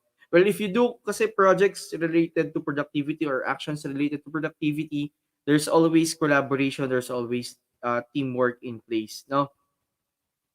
Ayan, sabi nga dito, to work efficiently and effectively through collaborations with colleagues wherever they are in the world requires presenting ideas clearly. So if we will go back to communication, kasama pa din dito. That will cut across this type of skill set that we have. So tools like PowerPoint and Confluence is like a platform for collaboration, are essential to help employees communicate and share their ideas. Ayan. So sabi nga dyan, if we talk about productivity and collaboration, 'di ba parang personal productivity level, if you want to do more, then you have to know tools and techniques that could help you do that. Sabi nga natin dito, we have computer skills as part of the top 5 surging productivity and collaboration skill sets. Time management, of course, paggamit ng mga softwares like Windows 10, SharePoint, and then PowerPoint. Ayan. So sabi nga dito, for the next year daw, if we talk about productivity and collaboration for the next 4 year or 5 years, pinakamalaki yung increase in terms of time management. Because really, if you want to be more productive, then you have to know how to manage your time well. Ayan. So napakadaming available courses that you could take on, like free courses that you can take on so that you can improve your time management skill for you to be more productive. And of course, mga courses on best practices on how to collaborate more effectively and efficiently. So that's part of the power skills. What else? Personal development and wellness. So well-being doesn't just happen during employees off hours. Their personal and professional lives are interwoven. Of course, 'di ba? Sa sinasabi nila work-life balance. Yan. So much so that employees now expect companies to focus on worker well-being according to a research by Deloitte. Now, for learning and development leaders, personal development and wellness means offering employees opportunities to learn subjects beyond their day-to-day job functions. Ayan. So, di ba, if we talk about personal development or professional development, in the context of the workplace, we want syempre na matuto tayo ng mga bagay na yung iba nating mga kasama alam gawin so that we can enrich our job, we can enlarge yung jobs na kaya nating gawin as a preparation of course for assuming higher positions or mga leadership roles. So if we talk about the top 5 surging personal development and wellness skills for 2021, number 1 would be the knowledge to facilitate the English language. O yan. So IELTS, no? International English Language Test, something. Yeah, hindi rin pala alam ni Sir Lex yung ano, yung meaning. Pero yon, ako myself, no, I'm investing on IELTS. Why? Because requirement to kapag nag-a-apply ka ng mga scholarship for masters or PhD. Ayan. So, kailangan yan. So, kasama din dyan, interior design, music theory, piano, fitness. So, kung mapansin nyo bakit meron ganyan, because, of course, wellness, we're not just talking about the physical wellness. We're talking about mental wellness. And I think the four other skills under this particular ranking is more of yung outlet natin as we do our work. Yun nga, minsan may mga stresses tayo sa work. So, ano yung outlet natin? So, napupunta tayo. Di ba yung ngayon na uso, yung magiging plantita tayo, plantito, yun. So, kailangan natin yung mga ganyang outlets, no? For us to maintain our mental health intact. Yan. Okay, what else? Um, so that's it, no? That's it for for power skills. So nandyan yung teamwork, nandyan yung collaboration, nandyan yung productivity, we have the personal development and wellness. Those are things that innate supposedly on how we communicate, how we facilitate our work routines inside our workplace, especially for 2022. Okay, so that's power skills. Next would be, of course, the second one, tactical skills. So, yung headline dito sabi niya, tactical skills avoiding the great resignation through career investment. So this is in the perspective of yung employers, no? Na parang yung high yung turnaround o yung turnover rate, no? Yung pag-resign ng mga tao nowadays. Maybe because they're exploring more opportunities and they need yung source ng kanilang income to be more since yun nga ang daming uncertainty and there are like jobs and mga side hustles that pays really a good amount of money as a sideline and sometimes napupunta na lang tayo doon mag full time na lang ako na freelancer ganyan instead of staying in a company. Now, how organizations or companies can get a hold of the Great Resignation? Of course, they have to invest on their people. No, and that's on the perspective of the organization. Now, on your case, you have to invest also again in skills. Even magstay kayo sa company nyo or mag-freelance kayo, you start your own business, then you have to know also that there are skills that you have to again develop. And yung first part nga natin, power skills. Yung next would be tactical skills, no? Sabi dito, 88% of executives say their company is experiencing higher turnover than normal. So meaning marami na nga yung mga nagre-resign, naghahanap ng ibang mga work. And sabi dito, the way for us employers to get hold of our employees is to make them feel that they are growing with us, no? So meaning we have to invest on their development. So from our recent strategic planning, no, this weekend, we were able to highlight that to our team. No, na if you need help in you know in the developing yourself, investing in your professional development, we will try our best to provide you with the necessary resource. Kung hindi man namin 100%, we will do our best to help you out. Kasi sabi nga natin, that's the only way for you to go about what is happening around us right now. No, there will still be uncertainties, and we have to help our people to be prepared for the next set of uncertainties that could come our way. Yan. Okay? So sabi dito, one is one of the tactical skills that we have to learn is business intelligence, no? So just as basic computer skills went from being highly specialized to required for everyone, data literacy has become the current language of the business. And that's true, no? Data is the new oil, so we have to learn things that is around data, like data engineering, data management, ano pa ba, yung mga data visualization, data science, data analytics. But understanding data and its application is an area where many companies are currently falling short. And that's the sad story, no? Only 21% of the employees are confident in their data skills. Investment in business intelligence software that allows any employee to become data driven is worthless if it's not accompanied by deliberate training on how to leverage the information provided by these tools. Tama naman. No? Most of us, ang nagiging problema is that, okay, we will invest on the softwares, but we don't have enough skills to facilitate the softwares, then that's going to be just a waste of resource for the organization. So what you need to do is to build a skill set, because the softwares and the platforms could be secondary, since what you need to do is to equip your people with the right skills. Or maybe if your organization is that or kind of organization that invest on your development, but you see that in your career now or in the future you will be needing this, and then I encourage you to take action, and then uh 'di ba? Parang create a plan on how you can acquire these skills, no? Business intelligence is one of them. And under business intelligence, we have Excel analytics, we have Tableau, ayan. We have business analytics and statistics. Of course, the foundation of all foundation. The foundation of all of this is statistics, and coupled with business intelligence, of course, or business acumen, and a set of programming skill sets if we talk about data science at large. Pero if you may search, no, Excel is a MS Excel is a very powerful tool that we can use for data, for data analysis, or business intelligence. Tableau is a software that we can use for visualization.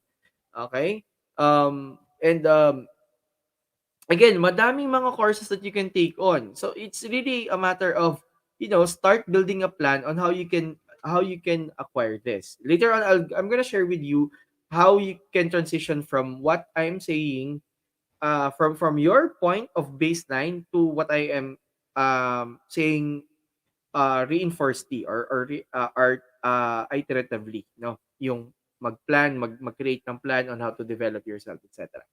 Okay, so that's business intelligence. Of course, there's also the design and user experience, or design and UX. So the first impression that customers have on your application, product, or services or website is long lasting. So this talks about brand design, how people interacts with your products and services, their experience. So this involves graphic design, product design, yan, yung use of Adobe Premiere, web design, mobile app design. Okay? It's worth noting that web accessibility has increased by almost 5 times, and this has the biggest surge in consumption over the last 4 years. Meaning, dahil nga mas nagiging data-driven yung mga tao, mas nagiging digital, of course, yung ating access to, like, for example, digital products, mas tumataas. And yung backend nun, of course, tataas din. And if you're here, you're watching, maybe you have like a side gig, graphic designer ka, no, engineer ka full-time, tapos graphic designer ka on the side, or other things. Ayan, so that's a good investment in terms of your skill set, and that's a good investment in terms of um yun nga, riding the wave of yung pataas na skill demand pagdating dito sa mga areas na to. So not only design does not talk about just yung physical or yung aesthetics, it also talks about, yun nga, designing the user experience, designing processes in such a way that people or customers will be attracted to your brand, or not just be attracted, but to convert these people into paying customers, and to retain them as for repeat purchase or for to become loyal customers, 'di ba? So 'yun, mahalaga 'yan. Siyempre hindi mawawala ang tactical skills on finance and accounting. So from understanding the ramifications of your company's IPO to learning about the uses of cryptocurrency, workforce financial literacy goes beyond the finance team. So, what does it mean? Finance and accounting is not just a skill set that is, that is going to be required from finance people, but if you, for example, if you want to be a leader, you have to learn about how the finance works for your organization or for the business. If you would start a business, ganun din. Kailangan alam mo how profit and loss table works, how to interpret it, 'di ba? Paano ka identify ng mga source mo ng revenue, ng mga source ng expenses, how to deal with them, etc., etc. So, napakalaking area. And this involves, of course, cryptocurrency, one of the booming concept in terms of finance, no? The future of the digital finance, algorithmic trading, day trading, bookkeeping, solidity. Yan. So I think, yeah, if you're familiar with yung nga, mga cryptocurrencies na tinitrade sa mga platforms, or maybe an investor, a day trader. Ayan. So ito na yung mga side hustles, no? But before you can do these side hustles, of course, again, you have to build the skills muna. Ayan.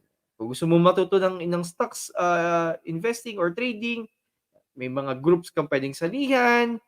You have like courses that you can take free from YouTube or even sa mga online learning platforms, no? HR and talent development. Okay? So this talks about, of course, online course creation. No, napakataas ng demand for online courses since this is the future.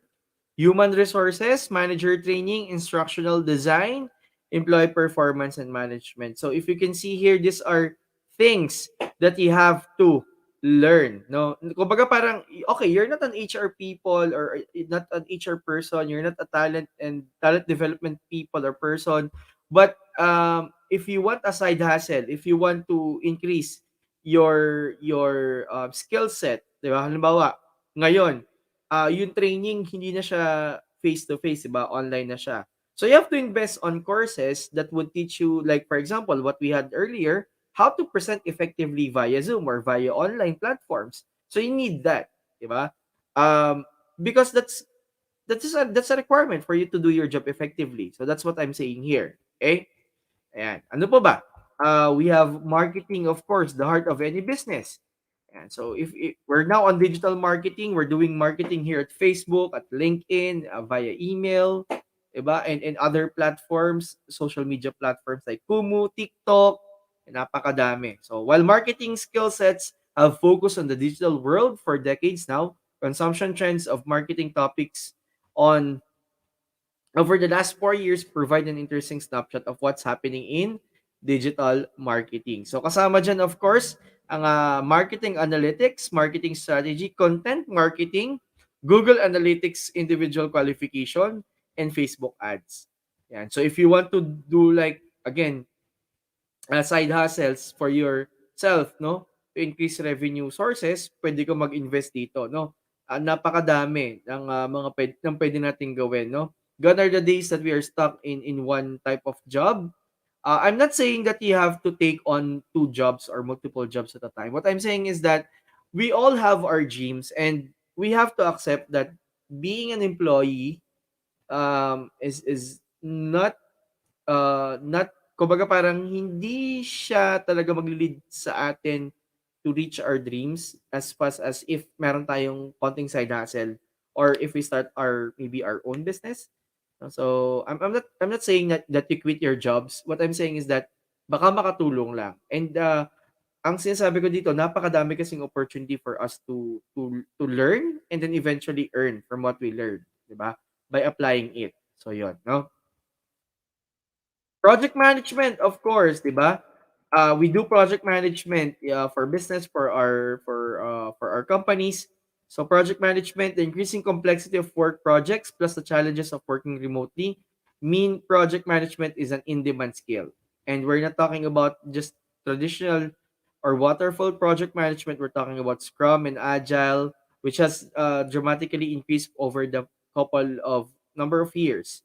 Ayan. So this involves surging project management skills for 2021, the professional Scrum product owner certification, or maybe in general the Scrum certifications, quality management in terms of project management, PMI certifications. So kung mapapansin nyo, these skills that companies are looking for and that are people who are taking right now in preparation for the next year and beyond are skills that requires also certifications. Yan. So because in this era, certifications are a testament that we have the minimum competency of this particular skill set. So we have to be um I'm not saying that you have to have one, but if you want again to have that advantage, then I would say that you have to invest on getting a certification that is highly relevant to what you're doing right now or what you plan to do for 2022.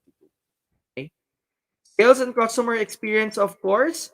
Sales and customer success teams evolved quickly in the last year to effectively manage customer relationships that became remote at first.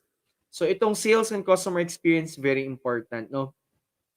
Hindi na nga siya customer service, it's more of parang customer experience. What is the experience of this customer as it interacts with our business, with our brands, with our products and services? Madali ba yung process? Nahirapan ba siya? May mga pain points ba siya in difficulty? These are all the things that we have to consider if we are business owners or if we are part of a business or an organization before someone from being a contact to becoming a customer and to becoming a loyal customer. You have to understand that there are things that we have to empathize with our customers.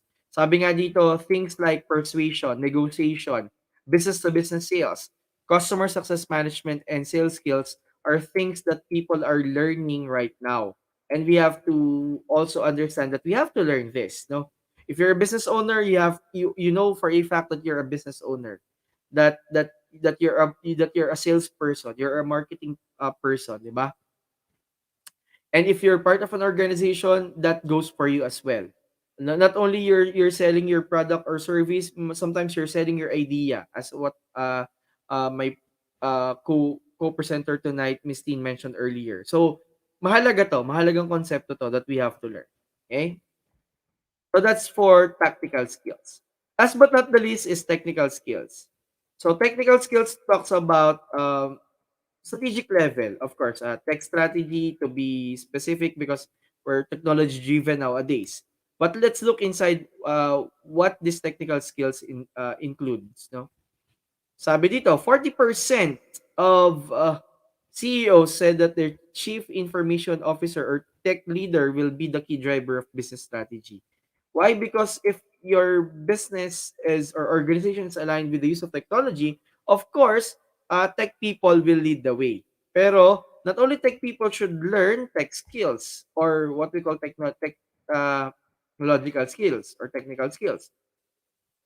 Number one, syempre, cloud computing, di ba? Everything that we, like for example, if you use Facebook and you upload a picture that goes to the cloud. So nagse-save siya sa cloud, di ba?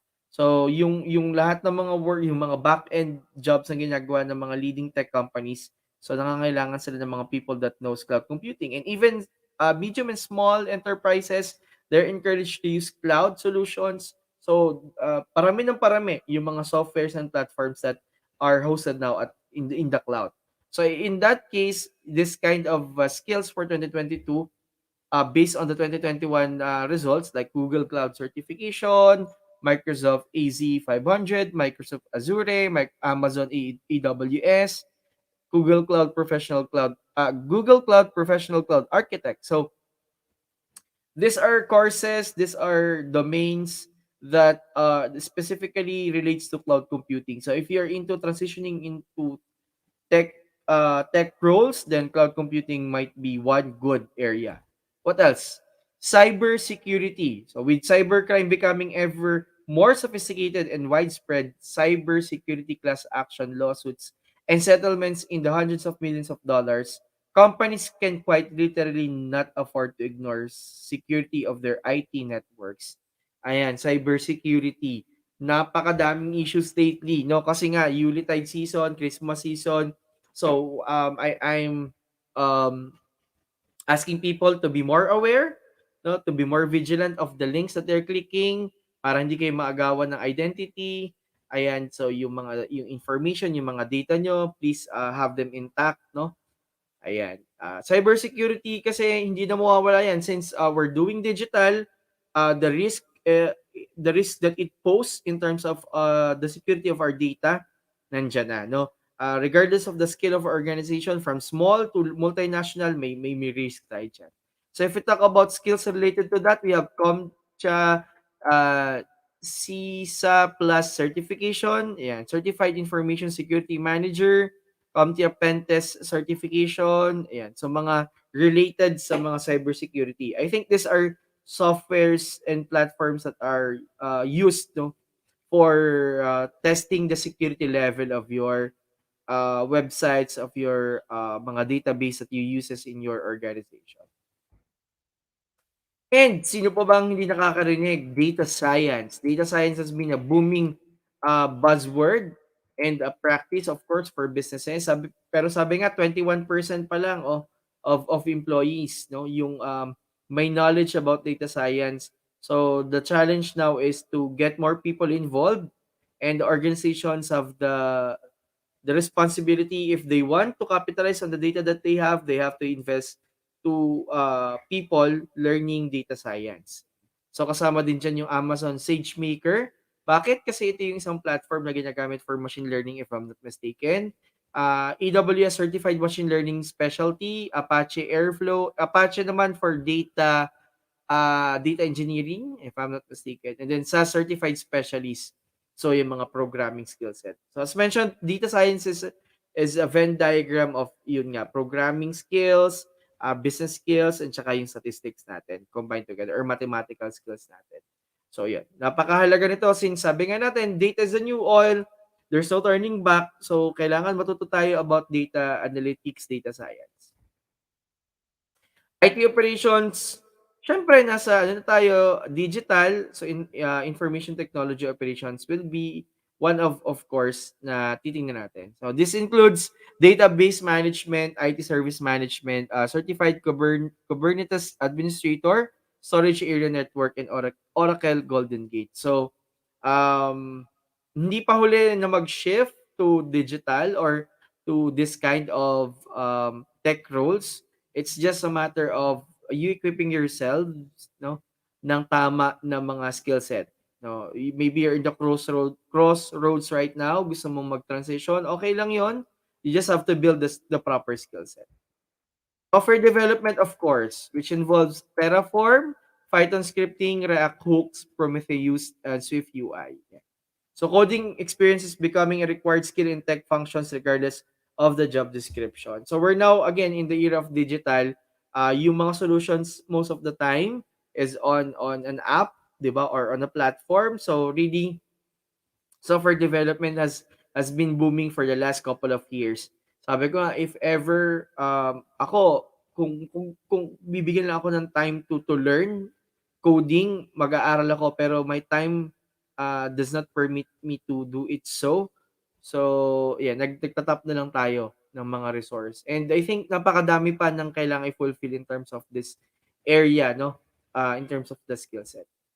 So, recap lang tayo. There are three major skills that we have to learn, or we have to check in balance whether we have this for preparation for 2022 and beyond. So, we have power skills, tactical skills, and technical skills. So, for power skills, it's more of communication, collaboration, teamwork, and so nandiyan yung productivity. Sa tactical skills, nandiyan naman yung ating mga sales and marketing, yung ating design, project management, ayan, data analytics or business intelligence. For technical skills, more of yung digital or technological na mga skill sets natin for programming, software development, no? So ayan, nandiyan. Now, the question is, okay, Sir Lex, we were able to hear that. That's from the report. Now, paano kami magmo-move, magta-transition, no? if you're in the position of you want to learn the skill set, or you're finding it hard to start, maybe let me share with you. Yeah, sabi ko nga, with the right skills, anything is possible. If you're eyeing for a promotion, if you're wanting to have that dream house or maybe a dream car, it's really just a matter of investing on the right skills, and use that skill uh, to facilitate access to resources that would lead you to success or achievement of what you are dreaming of. Parang ganun siya. So anything virtual is possible if you have the right skills. Now, how do you address the learning gaps? You might be asking. Kasi parang, okay, Sir Lex, alam na namin, we were able to assess. Paano naman mag-address ng gap? Okay? Ayan. So, sabi ko nga, ang sagot lang palagi is if you become a lifelong learner. You have first to accept that you have something that you have to improve in yourself. And then you become a lifelong learner from that point forward. Paano ba yon? Or what is lifelong learning? Konti na lang naman to. Lifelong learning is a form of self-initiative education that is focused on personal development. So, there's no way but to develop ourselves continuously. And lifelong learning is the skill that you have to learn so that you can learn more skills. Okay? Just to give you an idea, every year I have this set of dream na hindi naman dream, but more of parang goal or plans na, okay, this year, because I've seen that this is something that I need to learn, and because this is something that will make me more relevant, or still relevant for the next year or for this current year, let's say for example 2022, I'll be taking this course. Okay? For this year, ang plano ko sana is to get a project management certification, but I failed on that since masyadong madami nangyari unforeseen. So I'll be moving that for next year. So next year, dalawa na yung target ko. Okay? So number one, in terms of learning, number one, I'm gonna pursue my project management certification. And number two, I'm gonna learn and take courses on data privacy. Kasi I'm seeing that data privacy, with the things that happening right now, magiging isa siya sa booming na trabaho. Because there will be a time that for compliance purposes, there will be a requirement for a data protection officer for maybe most of the organizations, for all of the organizations, 'di ba? So kailangan 'yon. So nakikita ko na okay, kailangan na magkameron ako nito. So I have originally planned it for 2022 plus yung backlog ko ng 2021. So that's how it works, no? So because I believe that we are all lifelong learners. Yan, 'di ba? We are all lifelong learners here. So kung ano man yung skills gap or ano yung skill requirement ng 2022, kung wala pa tayo no, pwede natin siyang simulan as early as now, no? Lifelong learning could possibly happen on by socializing. Ako, ang mode ko nga ng pagkakatuto is really talking to people, asking people for advices, people who are authority in terms of what they do. So halimbawa si Miss Teen, natututo ako kay Miss Teen every time na makinig ako sa kanya because she's an authority on communications. Okay? Si Coach Rai, whenever I hear him talk, I learn things about yung professional development in the context of yun nga, resiliency, behavior based na mga competencies. Ayan. 'Di ba? So whenever I talk to people, I learn things. And that's part of lifelong learning. That's called socialization. Also, mentoring is actually one good source of lifelong learning for you to be able to learn ano ba yung kailangan ko na skills? How could I develop these skills? Yan. You talk to a mentor, you get a mentor, you find a mentor. Trial and error. Of course, there are cases that we do trial and error for things like, halimbawa, Minitab, a software that we use for Lean Six Sigma. Trial and error.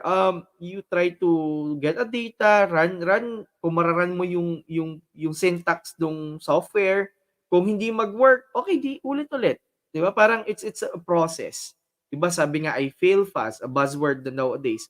But of course, the risk in failing, kailangan ano din siya, medyo calculated mo. You don't want to fail big time na there are a lot of resources and consequences that are involved. So you have to also have calculated risk in terms of when you want to fail. Because kung hindi ka naman fail, you will not learn, di ba? So, trial and error is one form.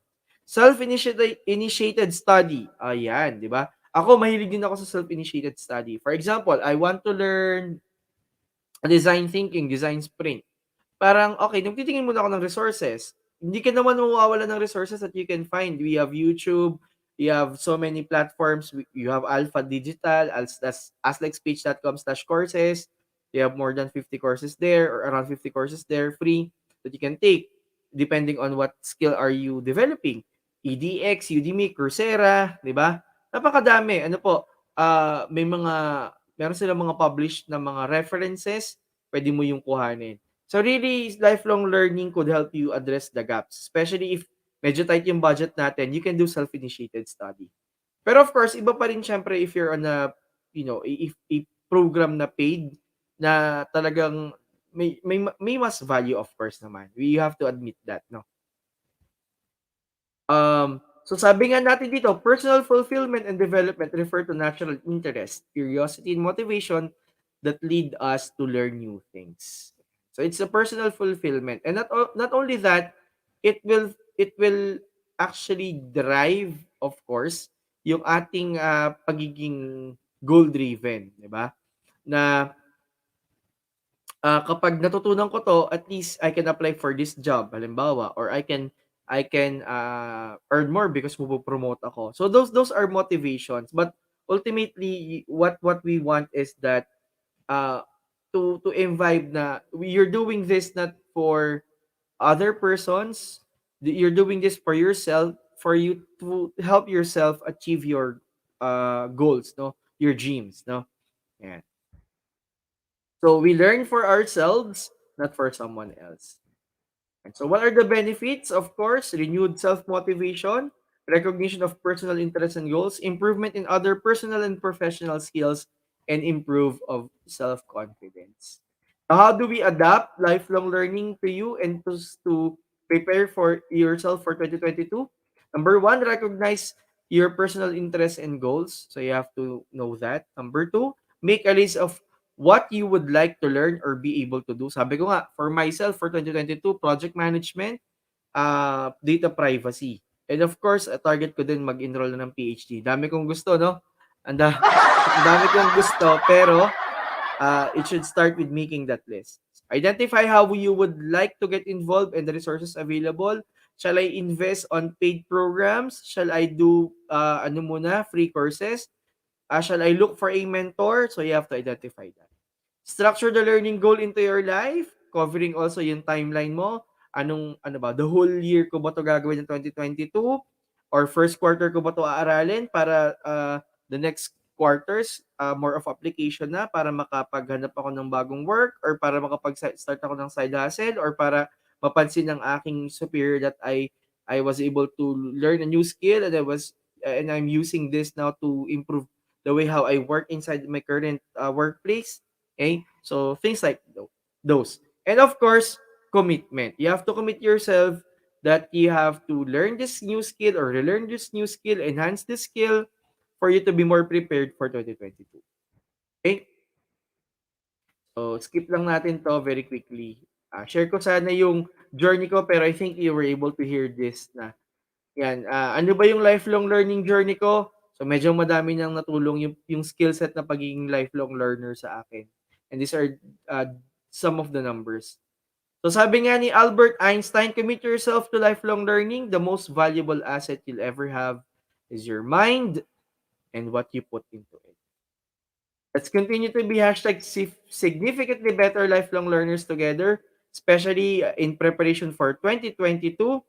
And with that, I am now open to any questions that you might have. So maraming salamat po. Papalakpakan ko yung sarili ko. For sharing something. Yeah. So thank you. So if you have questions, please do so. And if you want to send in your donations, please, abot pa po kayo. Please send your donations to 0915-543-1940. It's both GCash and PayMaya. Pwede po kayong mag-send. Maraming salamat po sa mga nag-senda ng donation ninyo.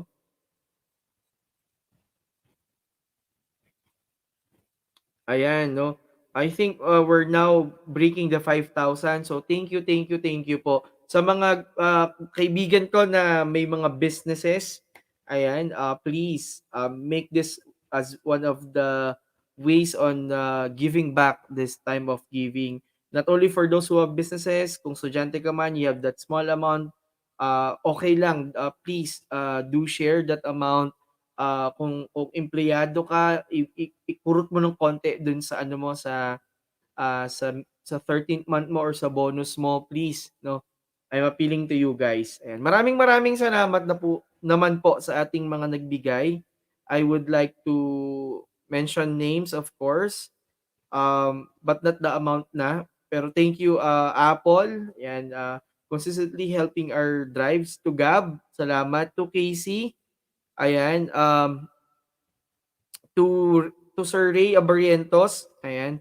To Coach Rai, of course, to Ma'am Ana Luisa Guevara, to Miss Hannah Sofia Sadian, to Miss Judy Ann Banag, to Alan Jaico Arshaga, to Miss Aubrey Alvarez, to Miss Angelita Caracas, ayan, wait lang. To Paula Gagarin. Ayan. Salamat po sa lahat ng mga nag-send ng kanilang mga donations and sa mga magse-send pa po. So if you don't have questions, please allow me to take also this time to promote some of our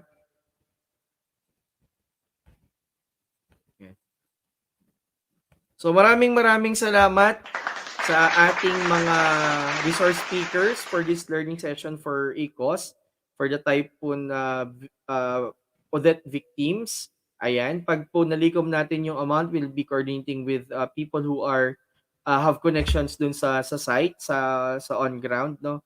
Sa on site na nag-relief operations. So but first, let me thank Miss Teen Loyola and Coach Rai Cruz for being instrument of learning, and of course by sharing their blessing of knowledge to the to the people who attended and to people who have donated, and to of course sa lahat po na nag-donate, please send your donations pa po para marami tayong mas matulungan. We will still accept donations until tomorrow para po ma-communicate natin before Christmas kung aabot pa, hopefully. Ayan po. So for some announcements, we still have our 12/12 sale until December 31. Meron kayong 75% na discount for Lean Six Sigma self-paced courses, both yellow and green belt. And for every 20 po, magpaparaffle tayo uh, ng libre. So, alimbawa, nag-register ka ng yellow belt, you're one of the first 20 kasi 100 yon, so we'll be giving away 5. So, ang ginawa na lang natin for every 20.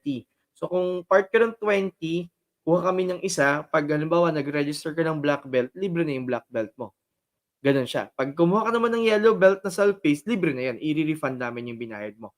Gano'n siya. Gano'n siya ka-cool. So if self-paced po yung kukuhanin nyo, we're now at 75% discount until December 31.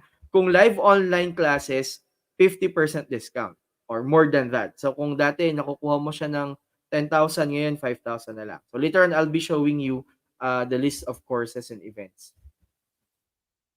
Yan, for example, our yellow belt self-face now at 2,490 instead of 10,000 until December 31. Our green belt instead of 70,000 now at 12,490. For our yellow belt starting on January 22 up until January 30, that's 4,500 super early wolf rate. Ayan. Next, our green belt, I think, is around 18,000 instead of 40,000. Running on the dates of February 5 until March 6. So please uh, get this chance, no, para makaparticipate for next year. For our black belt, we still have slots and seats available. Napakadaming free nito. Starting January 15, 60% off. I think that's around 60,000 na lang or 50 yata until December 31. So please check our pages and our website for more details. Our super early wolf rate for ISO 9001 internal quality auditor certification, 5,000 instead of 10,000. our data science with Python, leading to alpha certified data analyst from 80,000 to 15,000. So you can actually do um, down payments para ma-reserve yung slot. Ayan. And of course, our one of our hottest program, Project Management Fundamental Certification, happening on January 15 from 8 a.m. to 12 noon. Instead of 4,000, it's now at 1,490 until December 31. And our innovation course called Certified Design Sprint Professional happening on January 22 until February 6. Naka-sale din po yan. Please check our aslexph.com/events for more details. And the Alpha Certified Kaizen Professional, instead of 10,000, regular discount is 5. Now at 4,000. So please join this session. What else? And of course, we would like to congratulate people or industrial engineers na nakapasok po from the 11 CIE, especially our top notchers from iExcel CIE Review Center. Ayan. So meron po kayong additional 25% discount when you take any of our programs, both self-paced and live online classes until December 31. Yan. Pag nag-register kayo, may 25% discount pa kayo on top of the published rates. But we have a post in our Facebook page that you can look into na nakalagay na doon yung discounted rates niyo. So, if you're interested, please check out that. So, for the registration, for what do you call this? For the e-cert, you might want to fill in the registration form or the evaluation form rather using this QR code and the link. Okay. So if you don't have any more questions, so that ends our session for tonight. Maraming salamat po. Again, we will still accept donations up until tomorrow para maihabol natin for Christmas of the affected families of Typhoon Odette. So please send your donations to GCash or PayMaya account with number 0915-543-1940 with my name, Felix Viroya. So with that, maraming salamat everyone for being part of this event, especially now time of giving. So again, thank you and let's continue to be #significantly better together. Bye!